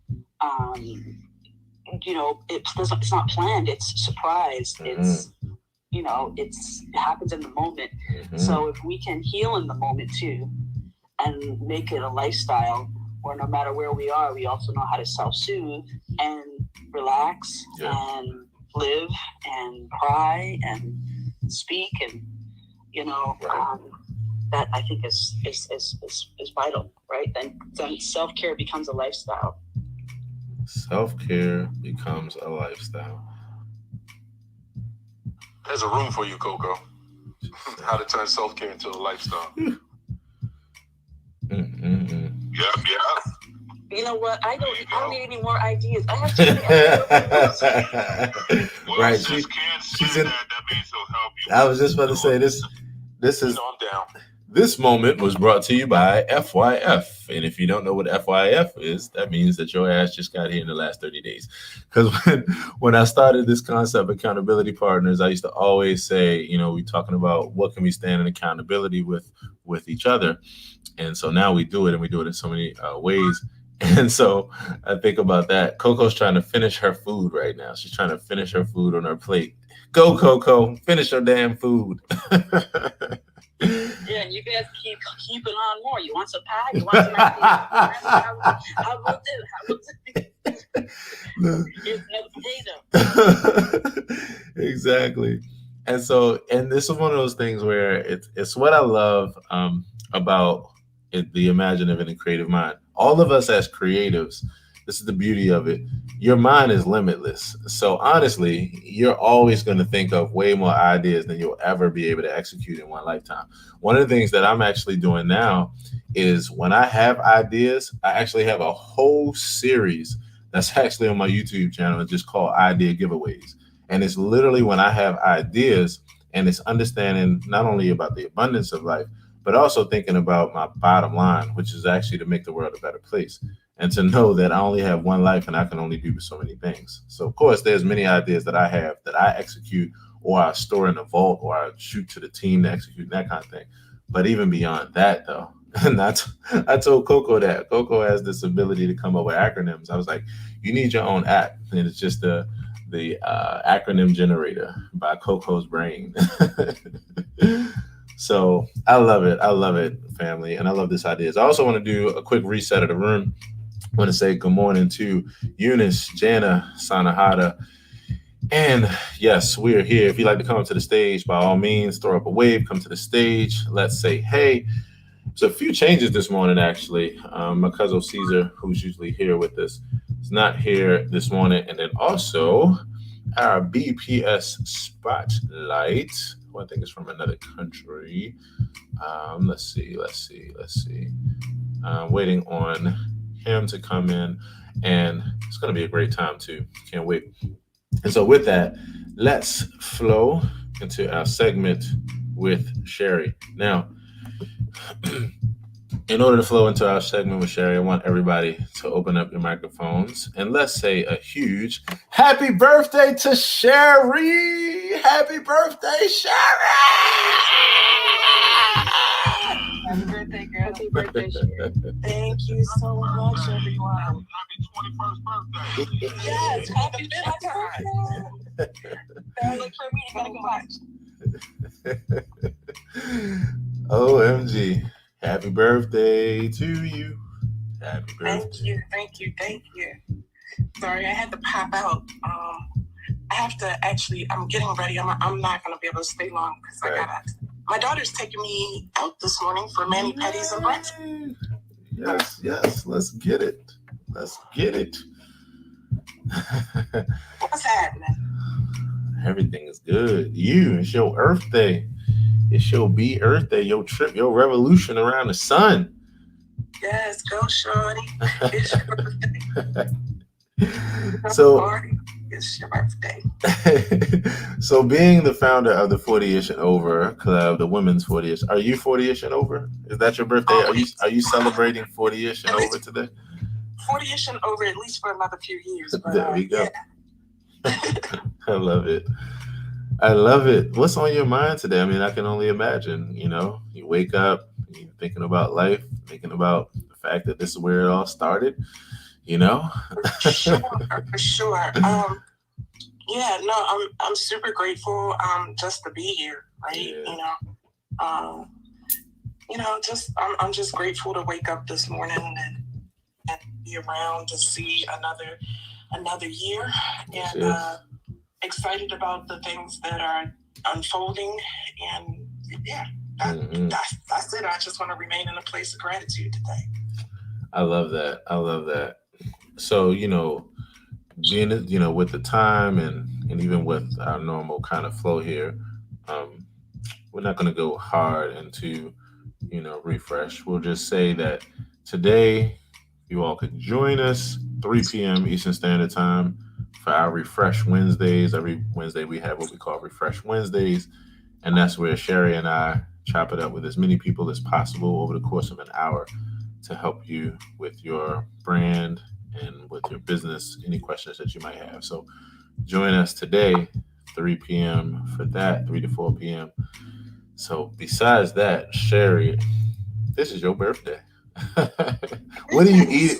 What are you gonna eat this morning? Like you said you're going out for did you say exactly what food you're going out for? Or are you just going out No, we're gonna probably grab some breakfast, and what I really have a taste for is some lox and bagels and lox with some capers. But yeah. Let's get it. It's one of my favorites. Yep. So I don't know, and then I think I'm going out for green beer later on this afternoon. You said for what? For green beer. Okay. What the hell is green beer? Because I don't actually know. St. Patrick's Day, come on now. Right. Help them out, sis. Dude, and to have a birthday on St. Patty's Day. Great. Yeah, it's completely lit. I love my birthday because it's on St. Patrick's Day. Yeah. I had a coworker one time from Boston, and her birthday was also on St. Patrick's Day. And like she said, we thought that growing up that everybody was celebrating us every year. We didn't know that St. Patrick's Day was like a thing. Right. Right. And especially in Boston, because they go all out for St. Patrick's Day. Oh, really? Yeah, Boston, Chicago. One year I did go to Chicago for my birthday because I wanted to see them dye the river green. They dyed the river green in Chicago. That's right. I have heard that. Heard that. It's really fun. So I am putting on my St. Patrick's Day socks and my shirt, and I'm celebrating my birthday. That's what's up. I love that. Okay, so I know we gotta let you go. Yeah. But I can only imagine like hitting this birthday, hitting this revolution. We think back, we think forward. Is there anything on your mind now that you think about going forward this year that's kind of like on your mind as far as like, okay, even if it's just the fact that because it's your birthday, it just made you think about your life in this way. Is there anything that you're thinking about that's important to you, in this next revolution from here to the next one? Honestly, it's always about making sure that each year is better than the last. Right. I take that really seriously. Right. I'll pull the refresh because I got my birthday socks on. Oh, PTR. Yeah, yes. I love it. I love it. But yeah, it's really important to me, and particularly, for the reasons that are obvious, but quitting my job, like, I didn't set out on this to fail. Right. So every year I feel like I have to get better. It has to get better in some way than the previous year, even if it's in the smallest way. And I make that my goal. I love it. And Sherry, there's one more thing that I want you to realize. If you look right above your head and you look at the title of this room, it's another reason to be so special. grateful. Oh my God. We share a birthday. Yeah. How cool is that? Yeah. How cool is that? Thank you so much for my birthday wishes. Thank you, Queen. Yes. Thank you, everyone. Ken, I love your new picture. Where were you? You look like you were at something formal. $1 million, baby. I was at some special place with some special people. Let me tell you. Hold on. Let me tell you my favorite part about what Ken just said. When you're so smooth that, how a brother is smooth when he starts off a sentence with, Well, you know, you know when you start off with, you know how I do. You know how I do. You know, I was just, and then it just keeps going down from there as far as like it's not that serious. Like, well, you know how I do. You know, ain't nothing. Just hanging out with a few people. You know, having a few, drinks, just a few millionaire conversations. Ain't nothing. I was just hanging out with the Obamas. Yeah. We just having a good time. That's my Friday night out shit. Yes. Let me find out you got the smoking jacket. Right. With the what do you call the scarf? Ascot. Let's get it. That's when you take it to another level. Right. Talk real slow. You sip dark liquor all night. Right. Come on, Jeff. That's hilarious. Love it. Yeah, I love it. Oh my gosh. Oh man, that's what's up. Okay, Sherry. So we know we gotta let you go, so you can get your eat on.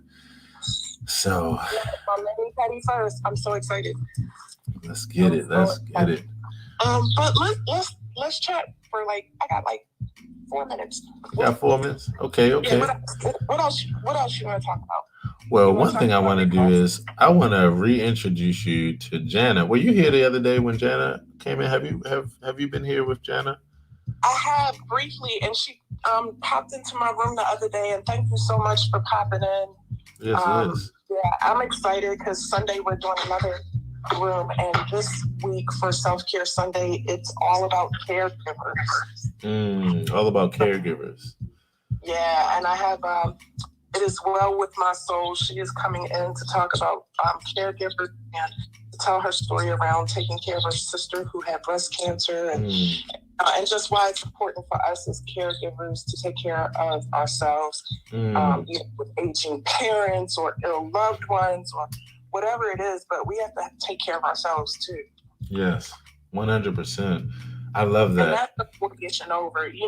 We do talk about business stuff and all of those things too, but the thing about the 40ish and over is that we gotta, you're kind of in that sandwich generation where you're taking care of yourself and the people around you too.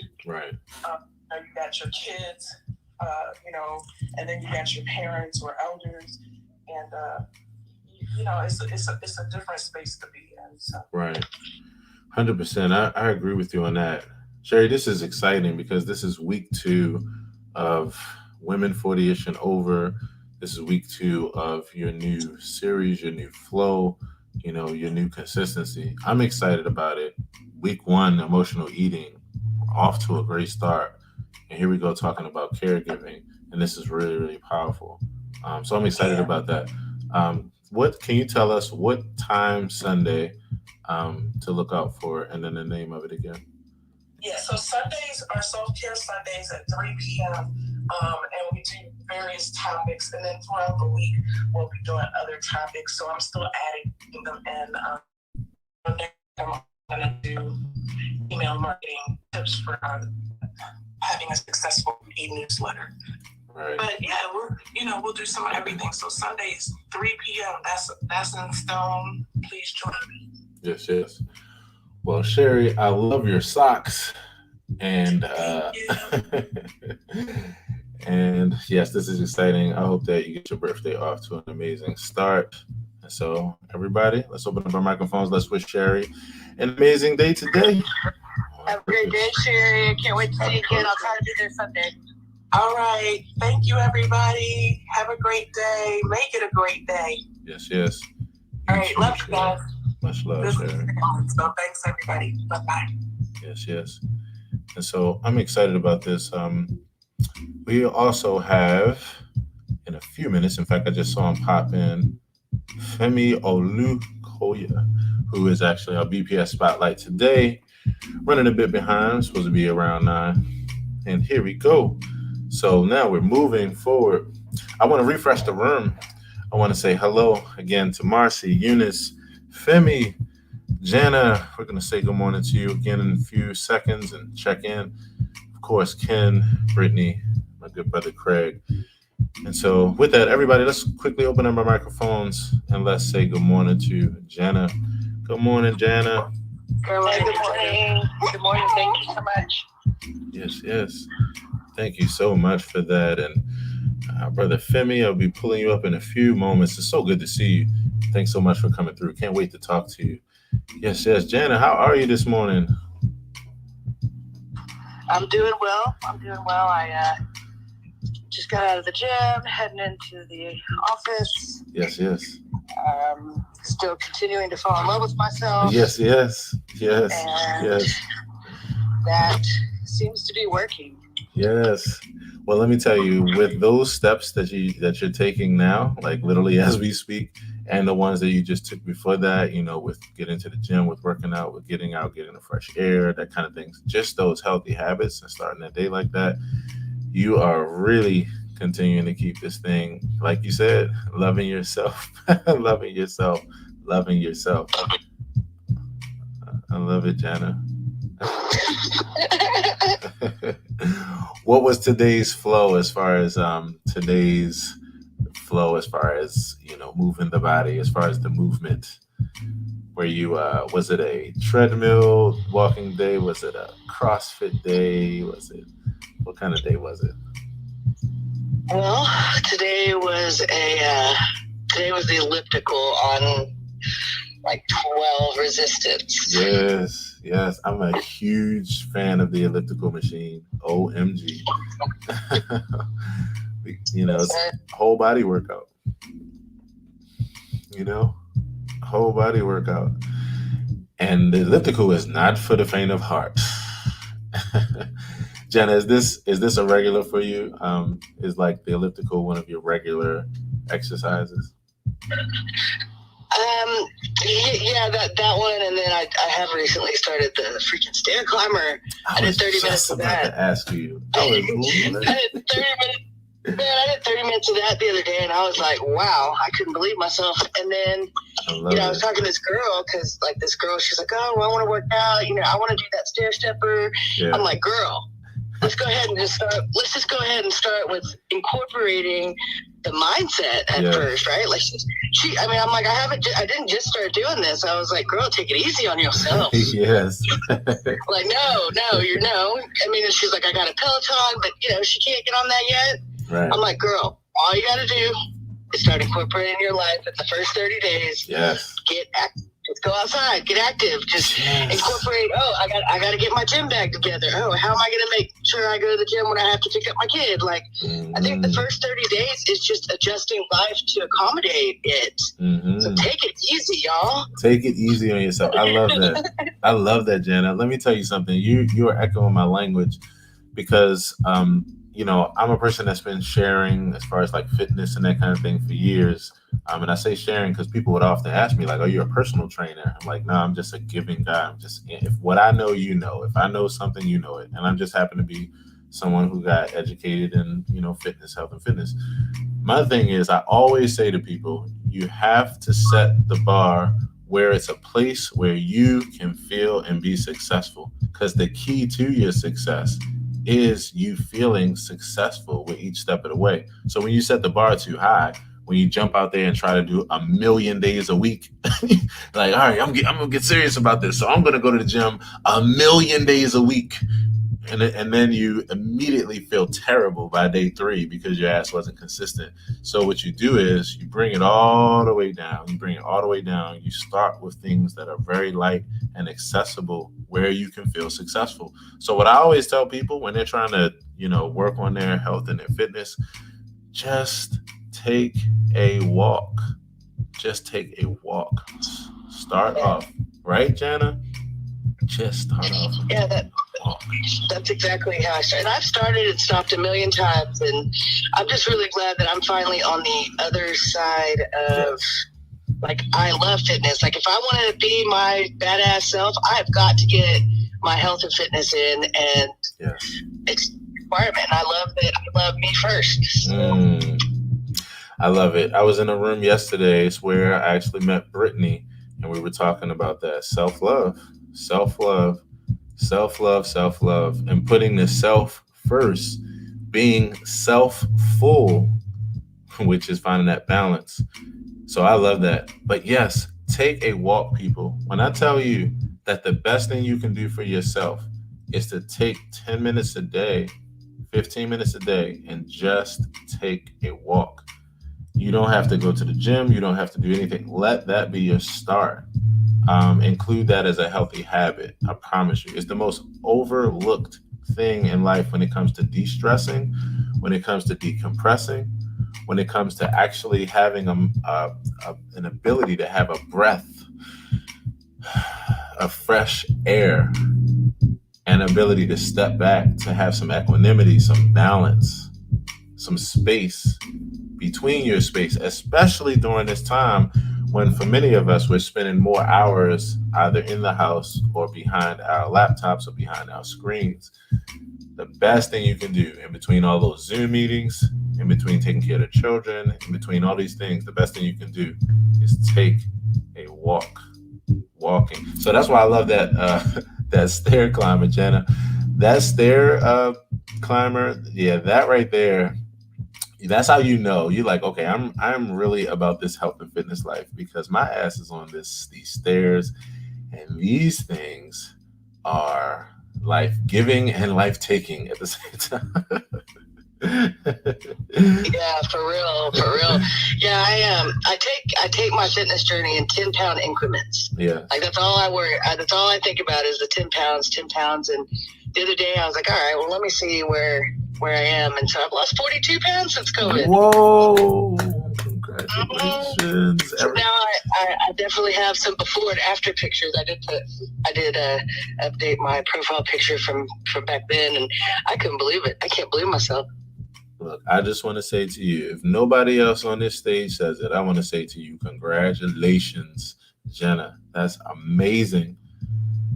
Thank you so much. Amazing. That is amazing. OMG. Congrats, Jenna.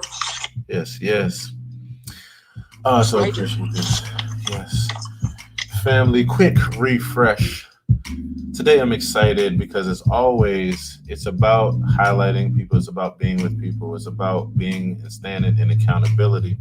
And one way that we do that, and I do that every day, is by highlighting one person, meeting one new person to talk to them about their business, their product, their service.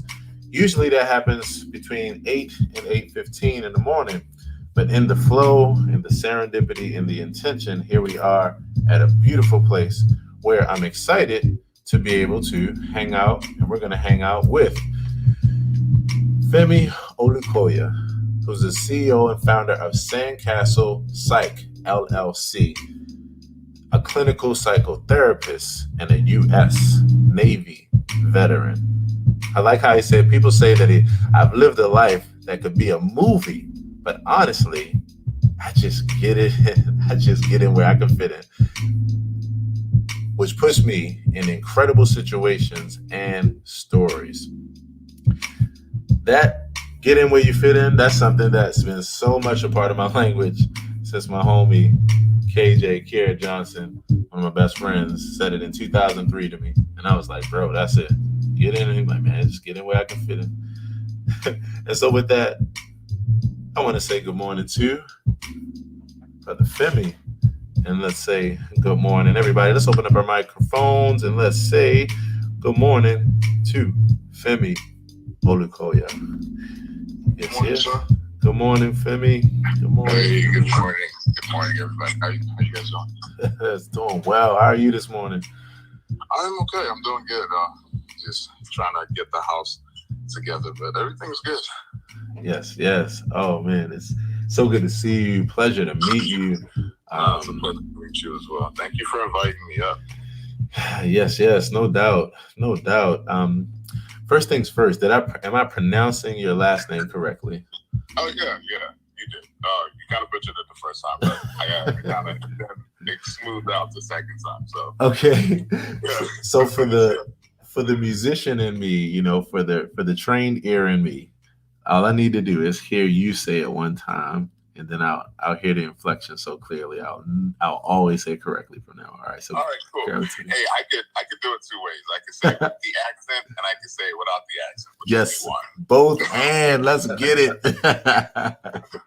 All right. So I'm from West Africa. I'm Nigerian. Like my whole name is like Olufemi Olukoya. Olufemi Olukoya. Yeah. So it's kind of, the OLU is silent because, it's a tongue twister. It's kind of like a Keisha type of situation. So I just go like Femi. Right. So it's Femi Olukoya. Femi Olukoya. Got it. Yeah. Yo, I always like to learn, and when it comes to like language and, music and that kind of thing, it's, I love being able to listen closely, especially when it comes to, languages or accents or names, and pronunciations, that I've never heard, so yeah, I appreciate that, man. Appreciate that, Femi. So it's a pleasure to meet you. One of the things that I tell everyone, and welcome to the AP family, welcome to the Accountability Partners Morning Show. And one of the things that I enjoy about this environment when it comes to Clubhouse and just what I call, this ecosystem, is that you get the ability, because it's interest driven, you get the ability to be able to search for people based on interests that are very, very much a connector with who you are and where you are in life or what your interest is. So one of the things that I often do, as you even saw, and when you got the message from me, is I like to find people that are on the same walks of life or similar, or trodden down the same path on the same journey, and just hang out with them, chop it up, meet them. I'm a person who's been building tribe across all these platforms for years. And the thing I always celebrate about this environment is the live and in person and in connection aspect of it. So yeah, I say that to say that I'm actually in school for psychotherapy. I'm studying with the Milton Erickson Institute, and and I study under Jeff Zeig. I've been studying psychotherapy and psychology for longer than I actually knew that that's what it was I was fascinated by. Like when it came to music, when it came to business, when it came to all these things, I've been studying all different aspects of life from the perspective of psychology, for a long time. And the more that I live and the more I think about my life and what makes me me, it's a lot of credit to my mom. And I talk about my mom usually at least once in experience here. My mom happened to be a 36-year school teacher who gave me a lot of education and exposure when I was young, and started me off by working with what she saw were the deficiencies in the classroom, and working with that list to create an individual that would be emotionally intelligent and that would think for himself and all this kind of stuff. So anyway, I just say that to say, like, that's kind of like my history when it comes to psychotherapy and psychology. And so I love to speak to other people who do it as a profession and it's their passion. So it's a pleasure to meet you. And I'm curious about psychotherapy and your journey and how you got into it. Yeah, no problem. I'd love to share that. It's amazing that you actually, you already have those innate, behaviors and those skills, because that'll really help you in the long run. Right. That's what everybody really, because I feel like everybody should have some sort of, skill or education to, deal with other human beings, at the same time, because you don't know what people are going through. So when you see the signs, you can act accordingly instead of being like, oh, that person has issues, and it can escalate because you don't understand what it is that they're going through or where they're coming from. Right. How I got into mental health. Okay. So I'll start from like age of 18. So I joined the military when I was 17, and I got out of boot camp 2 months later, the year of 2001, which was the day of 9/11. So I was supposed to go into the military like thinking, oh, this is going to be cake. I'm about to be in Hawaii. I dropped top of my class, Right. But the day we graduated from boot camp, it was 9/11, 2001. And wow. We all know what happened that day. Wow. So instead of having a chill tour, we ended up being sent to the Gulf. So I was on an aircraft carrier, search and rescue swimmer. So most of the people that I got out of the water, or our team got out of the water, were suicidal shipmates. Wow. That, you know, couldn't handle being out to sea that long. So every time we got them out, we got most of them, you know, but some we lost. And then when we would debrief with them, we get them out the water and have a conversation with them before we send them to the chaplain, the ship's chaplain. We'd ask them, so what's going on at home? You know, why? What's like? What do you want to share? You know, and all the things that I've heard, and you know, just debriefing with them. I did that for about 4 to 5 years. And that's kind of like what got me into mental health. You know, so like it was one of those situations where it's like, it's incredible how elastic the mind can be, how vulnerable and weak it can be, and then to turn into something very, very resilient. There's a wide range of what people can take or human beings can take. So that really fascinated me. You know, plus I low-key have an aggression issue. So yeah. I get it. I think we all need that on my own. You know, to help out. So I got into therapy. Yes. You know, and then that's where I got into the mental health field. I've been doing it for about, I want to say 11, 12 years overall. Incredible field. I have my own little, you know, thing where I'm not the therapist that's gonna ask you, how does this make you feel? And you know, tell me about this. That's not what I do. It's more of the situations where it's like, it's gonna be a conversation.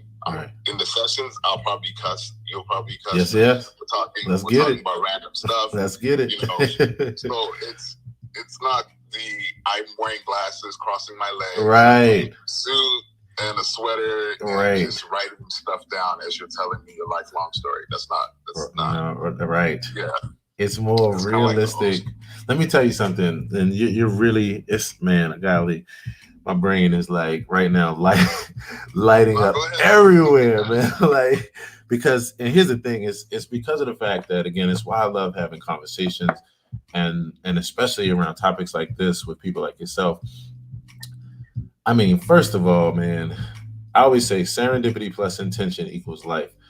I'm looking at this story that you're telling me, for you to go into the services at this time in our world and for it to propel you and put you in a particular place where you're dealing with people with really heavy and a range of emotions you know what I mean, that are already there anyway, just because the world is what it is, but then in lieu of the events in our world at that time as well.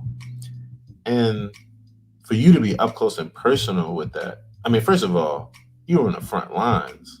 Like, by all means, you were on the front lines, and of course are on the front lines, you know, as it pertains to helping us with our minds, because of the fact that, of course, that's all there is, you know, everything is based on that, you know.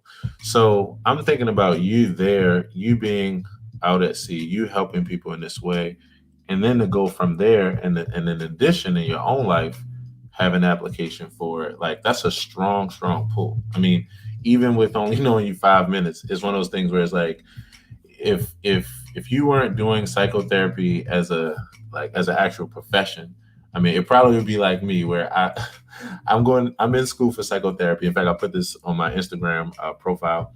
Yeah. I say I'm in school for psychotherapy to be a professional empath, right? So what I'm essentially saying is it seems like you would have been going down this path of understanding human behavior and helping people, like, because of all these circumstances and how they came together. You know what I mean? Yeah.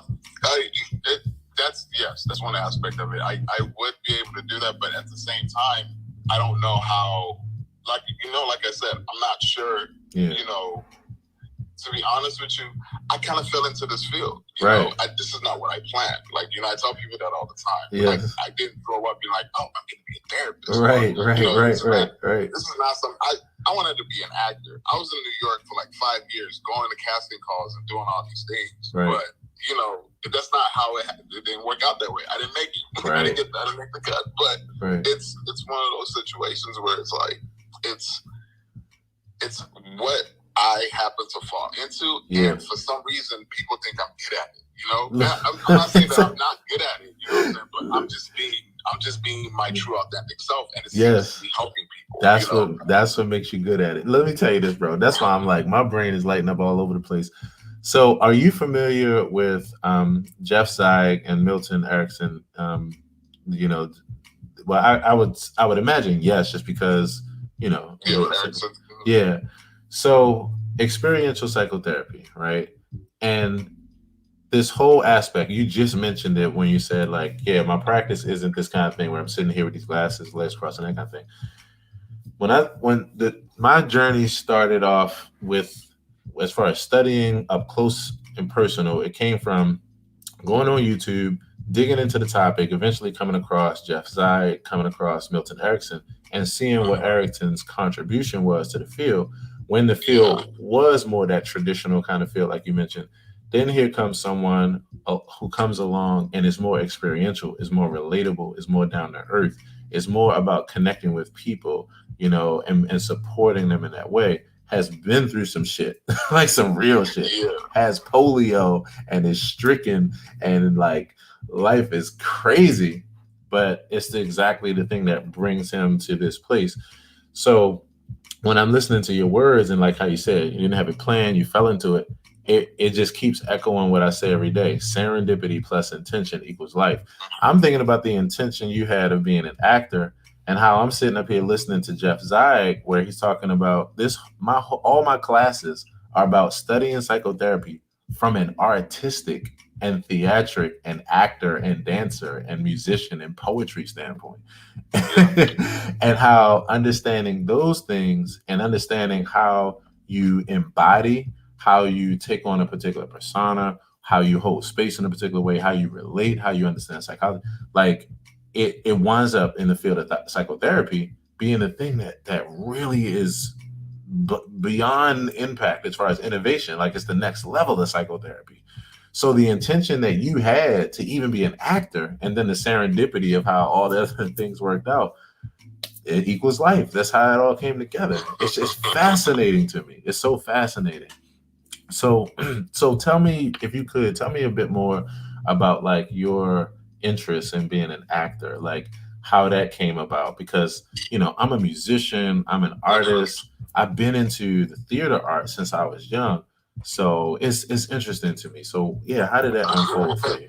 So that's like, okay.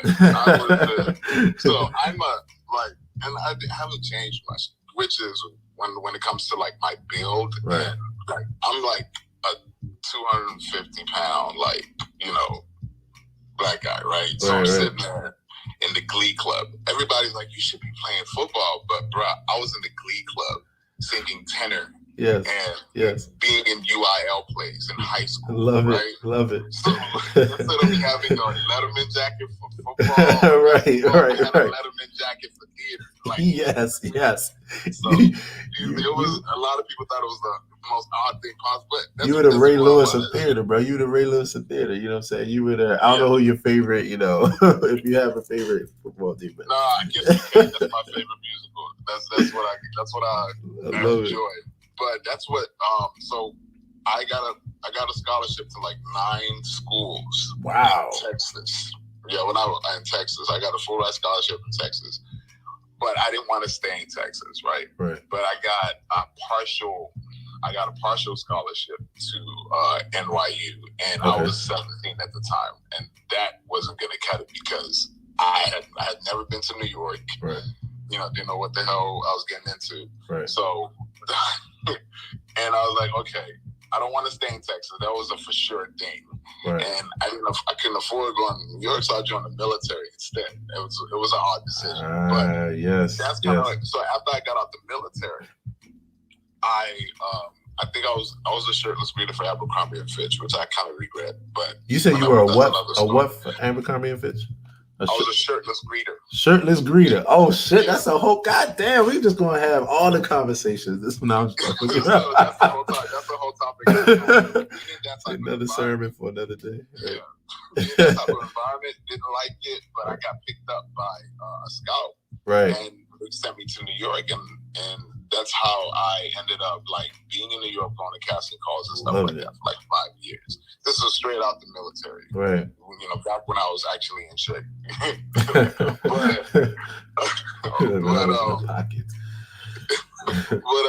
Like I was doing, that's how I got into it, and I was like doing casting calls, right, auditions, and everything like that. And you know, the money's funny in New York when it comes to, you know, like you get calls, you get booked, you don't get booked. Sometimes you won't work for like 9 to 8 months. How you gonna survive? You do right. things. So I didn't like that instability, you know, and that's kind of like how I got out. So I ended up being, you know, in like NYU for like 2 semesters. Wow.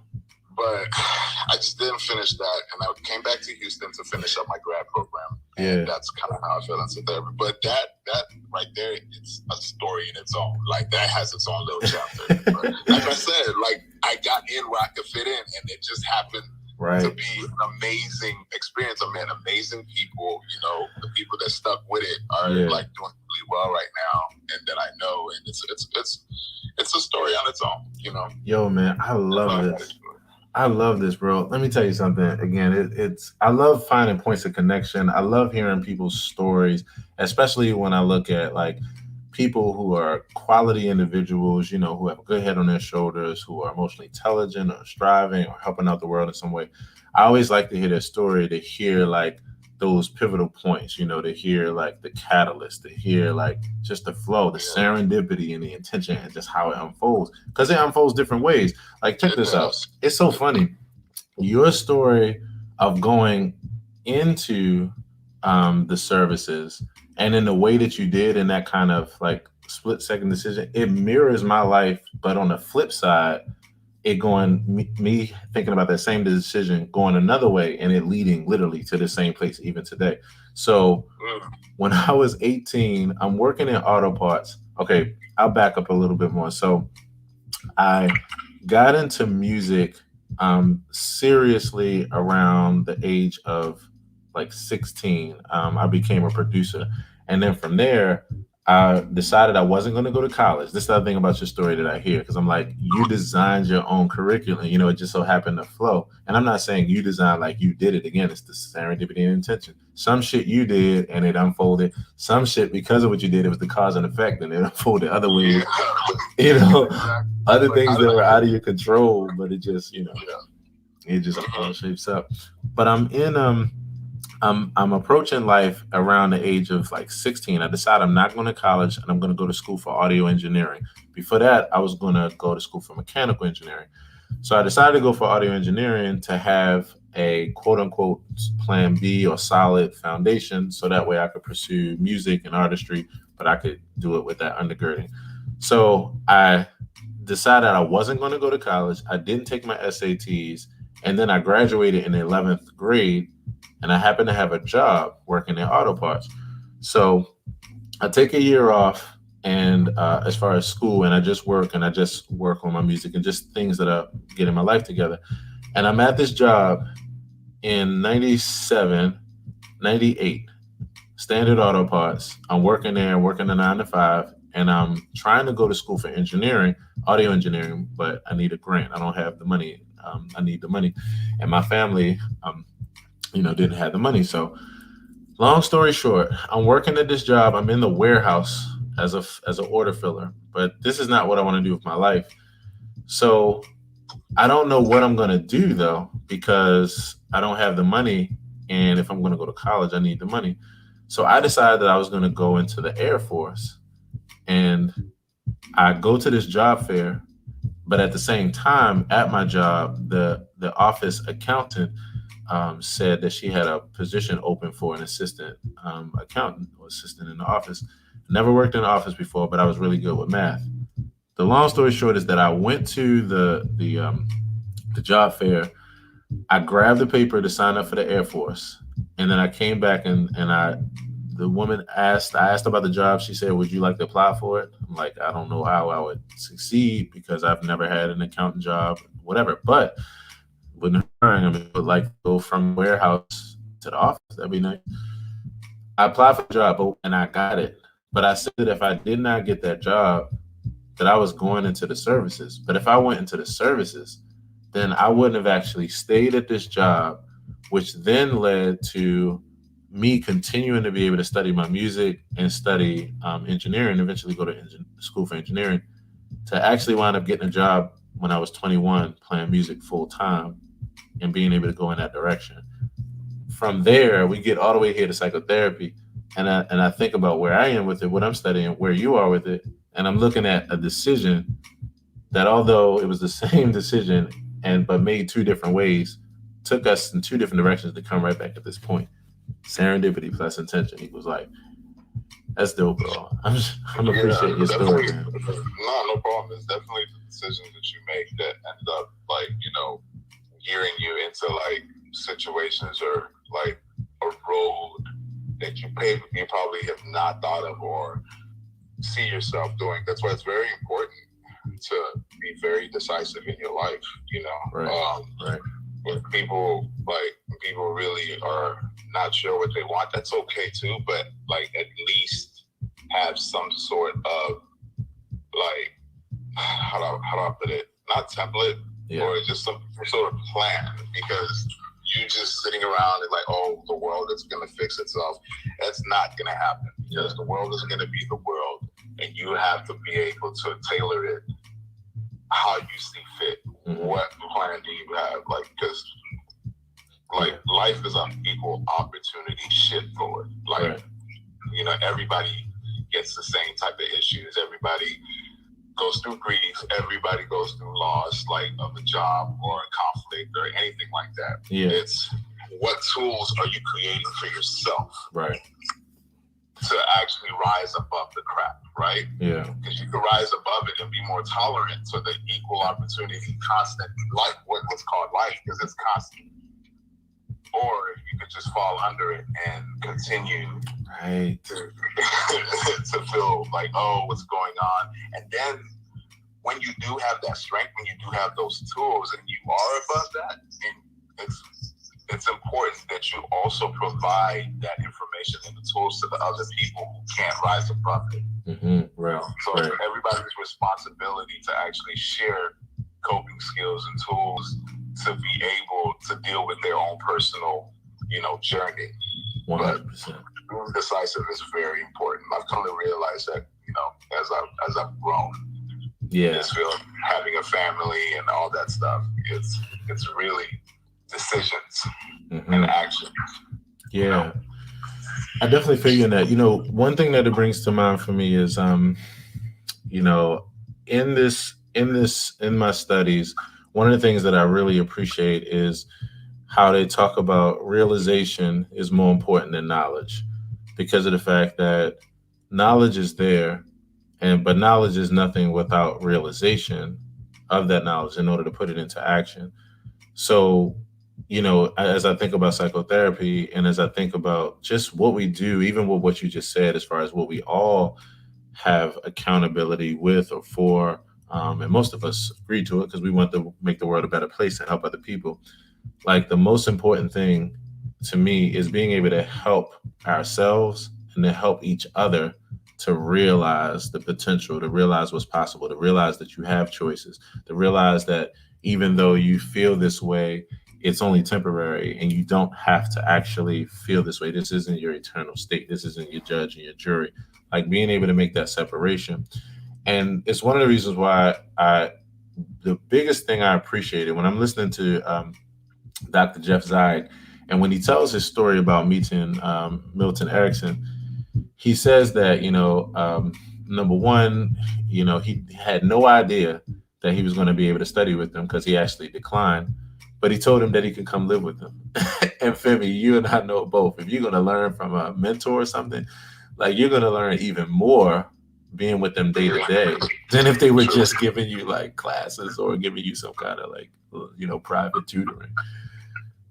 Yeah, so he stayed with him for 7 years, right? And he, of course, he read the countless books and the countless resources. But this was the two things that Milton Erickson told him that he said it was always about. He said, if you don't remember anything else, number one, remember that it's always about motivation.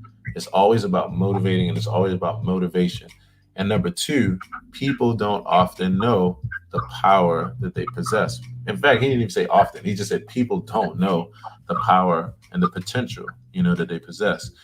And so when I'm listening to you, it just echoes so deeply for me, because it really is that. It really is not only knowing that you have choices and knowing you have the ability to feel different ways, but then it's also up to us, those that have had that experience, will continue to share it, live it, walk it, and talk it, because that's how you actually help others.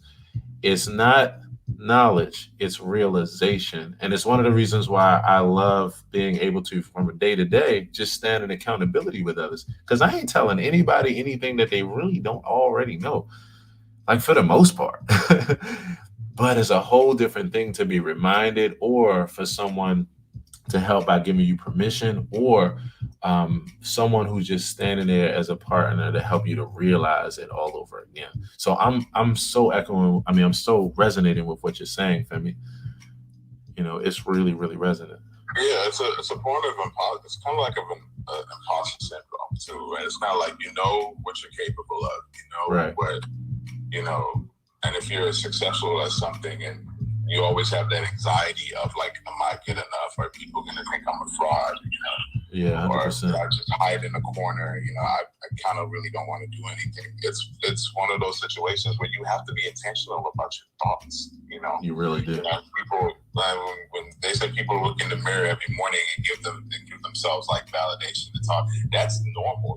Yes. It's like you have to remind yourself of who the hell you are. Who you are. Yeah, so when you practice that, it becomes second nature, It becomes second nature to know that, okay, I'm supposed to be here. I'm supposed to do this. I need to find what motivates me to rise to the occasion, or to do better than my colleagues, or to actually challenge my colleagues or my supervisor, or, just motivating yourself to be better. Yes. Mentally, emotionally, like physically, it's practice. I heard earlier when somebody, I don't know if she's still here, where she said, she just started walking, or starting, being fit. Like, that's true. You just have to motivate yourself to get up out of bed and just do the simple things. And as you are doing it, you get better at it. You get more comfortable. It becomes second nature. That's where coping skills come in. Really where you practice coping skills.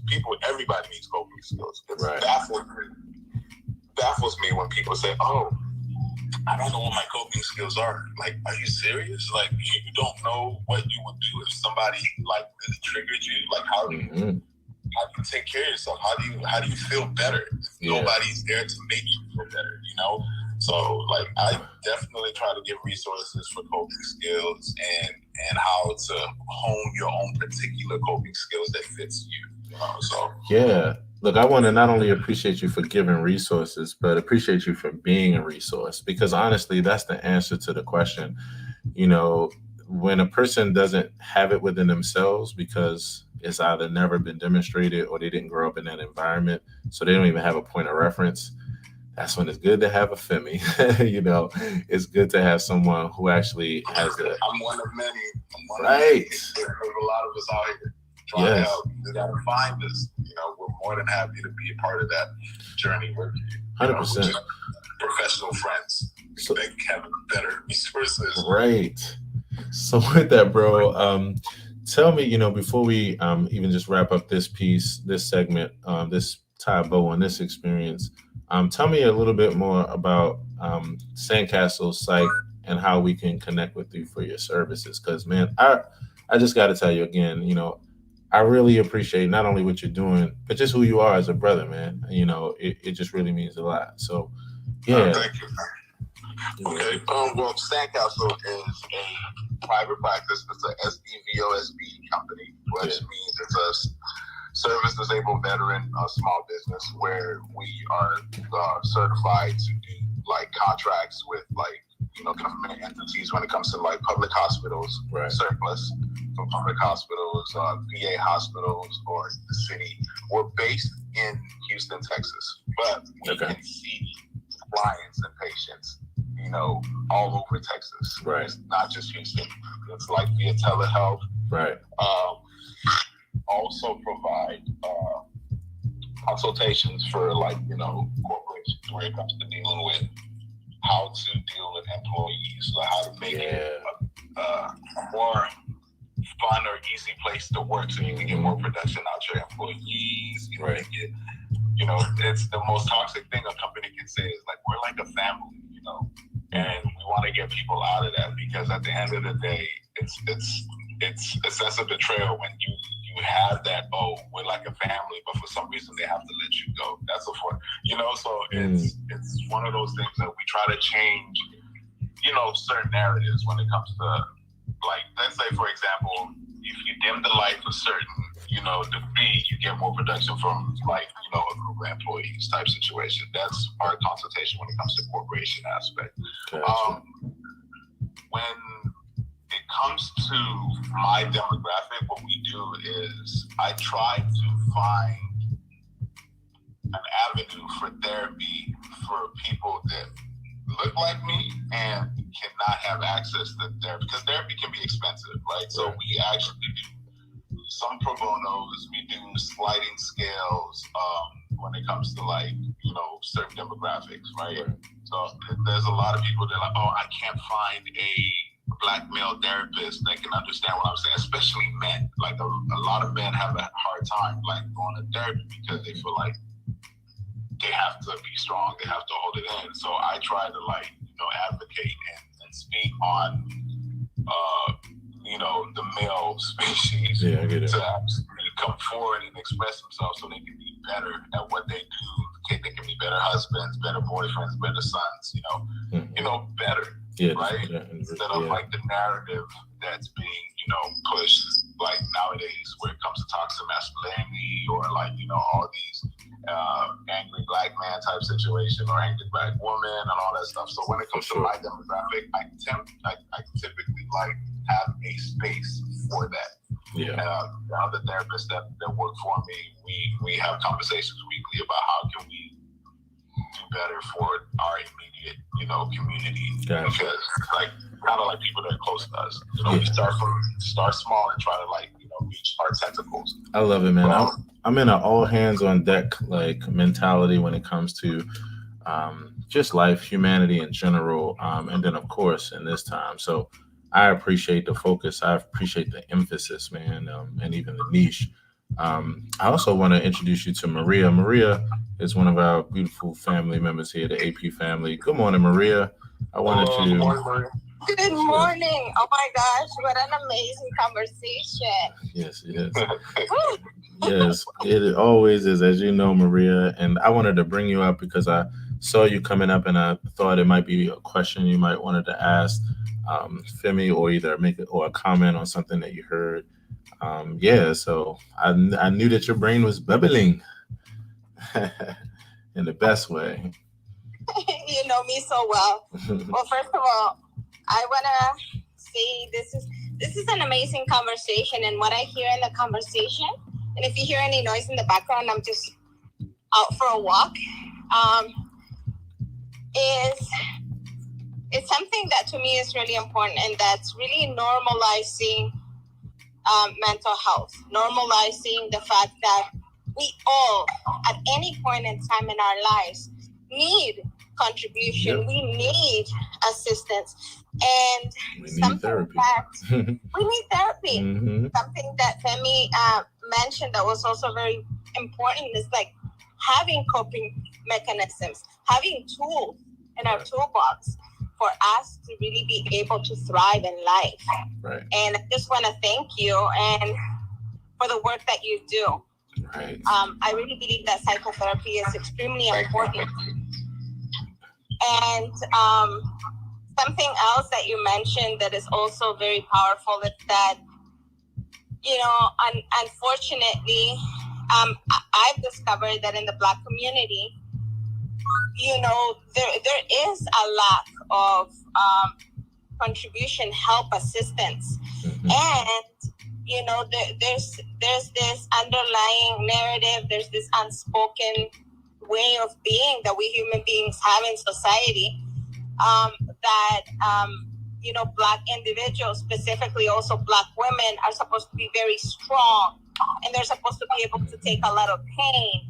And so we create in society this false sense of belief that in order for us to be courageous and powerful and resilient, we have to endure pain and suffering. And I think that's the wrong message to send to human beings. 100%. It creates. I agree with you 100%. That's great. And it's just like, even in the medical aspect of things too, like, because I have like a lot of professional friends that like work in the medical field where they complain. And these are, you know, people of like the minority descent of it's the same issue when it comes to, oh, does she need more painkillers? Like, you know, or does she needs more attention? You know, oh, maybe not, because, you know, there's a narrative, and there is even in books while going to like medical school where it's like Black individuals are more tolerant to pain, which is not true. You know, so the narrative is there. Even if they don't know it, it's not true. It's being taught in the schools. And that's what like a couple of my friends are kind of advocating against, to actually change that. You know, especially pregnant women. Mm-hmm. Like, they're about to give birth, and I've seen certain situations where I'm like, yo, aren't you supposed to give them, like, you know, compression socks? Like, they don't need compression socks. Why? Why doesn't she need some compression socks? Because, you know, those are situations where it's more preventive, you know, that she may not need it, but you have to do it just in case the worst could possibly happen, right? Cover your bases, show more attention. And, you know, it's all around. And the more you're vocal about it, the better, Maria, because nobody's going to speak for you. Nobody's going to speak for me, you know? Mm-hmm. Nobody, like, yeah, we have allies, which is great, you know? But at the end of the day, you are responsible for how people treat you. Yeah. You know? Yeah, you have to be your own advocate, your own first. Yeah, that's a great point that you brought up, Maria. I really appreciate you putting that in the sounding board. Thank you. 100%. Yes. Family, I want to do a quick refresh as we come to tailoring out this experience. And so I want to first say good morning again to Eunice, Sherry, T, and Yada. Thanks so much for coming through. Good morning to you. I hope that all is well too. And also, Maria, of course, you know, it's always a great time. And Femi, this has been amazing.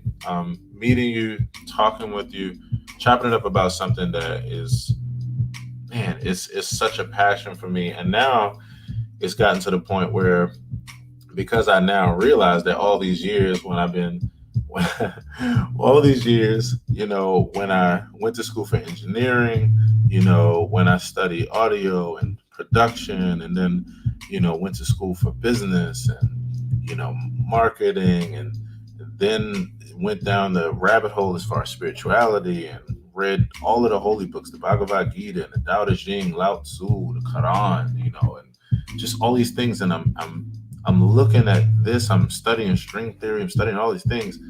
And I'm studying human behavior. I'm studying psychology. I'm studying what makes us tick. You know, I've always been fascinated with it. And as I always say, my mom, shout out to my mom for that. So, Femi, it's great chopping it up with you, man. Great to meet you, man. Thank you for having me. I appreciate this. Before I leave, though, I do want to give the crowd a resource for coping skills. Definitely. I should have done it earlier because there's more people in the room. But it's all good. Yeah, so I want you guys to Google 99 coping skills, the number 99, okay, and coping skills. It's a PDF that is show up. It's the first thing that shows up. It's a pun off a Jay-Z song. I'm a Jay-Z fan, so it's a pun off a Jay-Z song, 99 Problems. Yes. But it's the opposite, where instead of problems, we got 99 coping skills. So there's a lot of weird stuff on there, but they're on the list because they're effective. So I want you guys to just go through that list. Yes. Pick about 5. Yes. Hone in on that 5. Make sure it's a new coping skill. It's something that you would have never done before, but you find intriguing. Right. Because if you've done it before, you're more likely probably going to get bored and be like, I've already done this. Nothing's changed. So I want you to try something new. Right. And make sure that will be a foundation so you can have certain coping skills for certain triggers, certain stressors, you know, that life throws at you. It could be, you know, anything. So right. If that doesn't work, if those coping skills don't work, you can always jump into the pool of 99. It's 99 of them. Something's got to hit. Right. Look, let me tell you, I'm reading the list now. And again, it makes me realize what I was thinking about earlier when talking to you and listening to your experience, and why, even though you didn't have an initial plan to be in psychotherapy, like your intentions and what you got into, as well as just the serendipity of all the different things you experienced, it panned out to equal a really good skill for experiential psychotherapy. Because everything that I'm reading on here, that's true. Yeah, bro, all these things that I'm reading, and for those that, you might be driving or something, I'll just read you the first 10. Exercise, running, walking, etc. Put on fake tattoos, write poetry, stories, journal, scribble, doodle on paper, be with other people, watch a favorite TV show, post on webboard. And then you can even go over to 40, play with a modeling clay or Play-Doh. Build a pillow fort. I'm doing number 41 immediately, because that takes me back to my childhood. And that's what I'm saying. Yeah. Because my that's what it is. Actually tearing a sheet of paper. Love it. Yeah, that's my favorite. Whenever me and the wife are getting into an argument, I'm tearing a sheet of paper underneath the table so I don't say anything that can make it worse, and just, Right. But, yeah, those are like small things that can help you out. Okay? That's my favorite, tearing a sheet of paper. That's oddly satisfying. Somebody, you guys should try that too. So as a student of, like I said, Jeff Zeig, who it fascinates me that my journey led me right to the perfect teacher, because I'm a musician, I'm an artist, I'm an experiential person first. And the whole model is based on real life and experiences, and then from there using that as coping mechanisms. And so, bro, this is just, I love it, man. I love it. And your whole journey makes sense. And it makes sense why, although that wasn't your initial goal, why you would be as good as you are and have a passion and really have the tools that's better than simply going to school for it. This is a quote that I wrote, and we'll tie a bow on this. And for anybody who would like to come to the stage, by all means, you know the deal. The main goal is to say hey to you. So by all means, give a wave. And if not, you're just enjoying this as your background radio morning show. You know how it goes. As always, thank you so much for coming through. I want to see if I can find this. I wrote this a few weeks ago. I'm always writing original quotes, and one dropped on me, and I'm going to see if I can just remember it off the top of my head. It was basically just like, no amount of academic education can replace the real deep life learning of actual up close and personal life experience. And it's the reason why I'm glad that I did not get a college degree, and I'm glad that my curriculum was basically me putting together continuing education based on the things that interest me, and so it took me to these small classes, it took me to trade school, it took me to just studying online and building in YouTube University and just building my own, education, because even, not knocking an academic education, because I think it's great. You add that to real life experience, and then now you can really take your craft to the next level, or your skill, your passion, because you can't learn everything in a book, but life will teach you some shit. So, Brother Femi, on that note, man, yes, I can't wait to chop it up with you again, fam. And yeah, not a problem, man. Thank you for having me. Yes. And to Eunice, Sherry, and T, again, if you'd like to come to the stage, I'll be tying a bow on it in about the next 60 seconds or so. So we'd love to say hello to you. And if not, if you're taking over the world behind your desk, by all means, just don't let them drive you crazy. Just check out of the Zoom meeting at least for like 3 minutes to just take a deep breath. Sherry, good morning. Good morning. I'm laughing because I'm actually checking into a Zoom meeting right now. So I thought, let me say hi so he'll know I'm okay. Yes. OMG. Sherry. Yeah. Sherry, meet Femi, and Femi, Sherry. Hello. Yes, Hi, Femi. Hi, Maria. I was listening in. Good morning. It was a great topic, and I appreciate having a resource to take away too. I love it. Sherry, you have the last word. What what was your favorite? Oh, you're logging in now. Okay. I was gonna ask you. Okay. I was gonna ask you. I can talk that.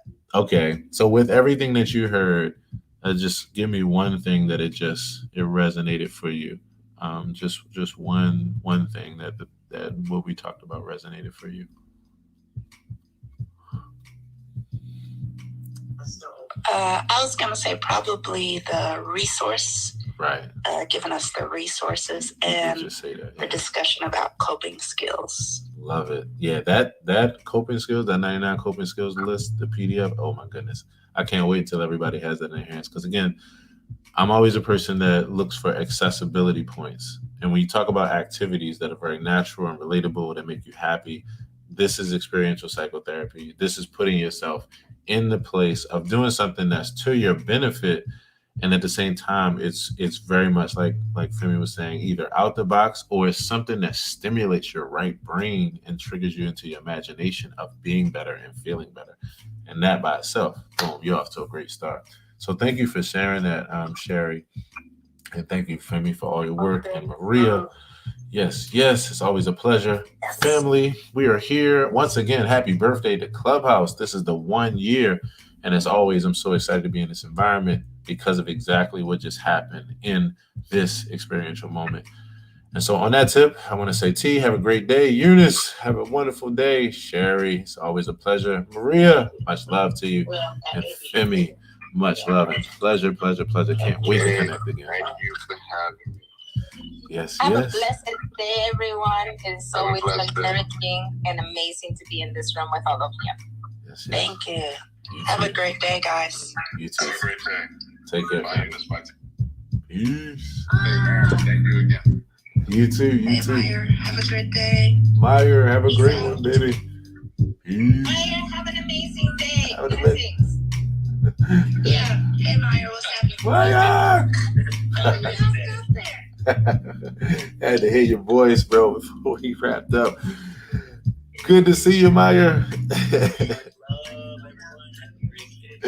You too, fam. Hey, Meyer. Take care.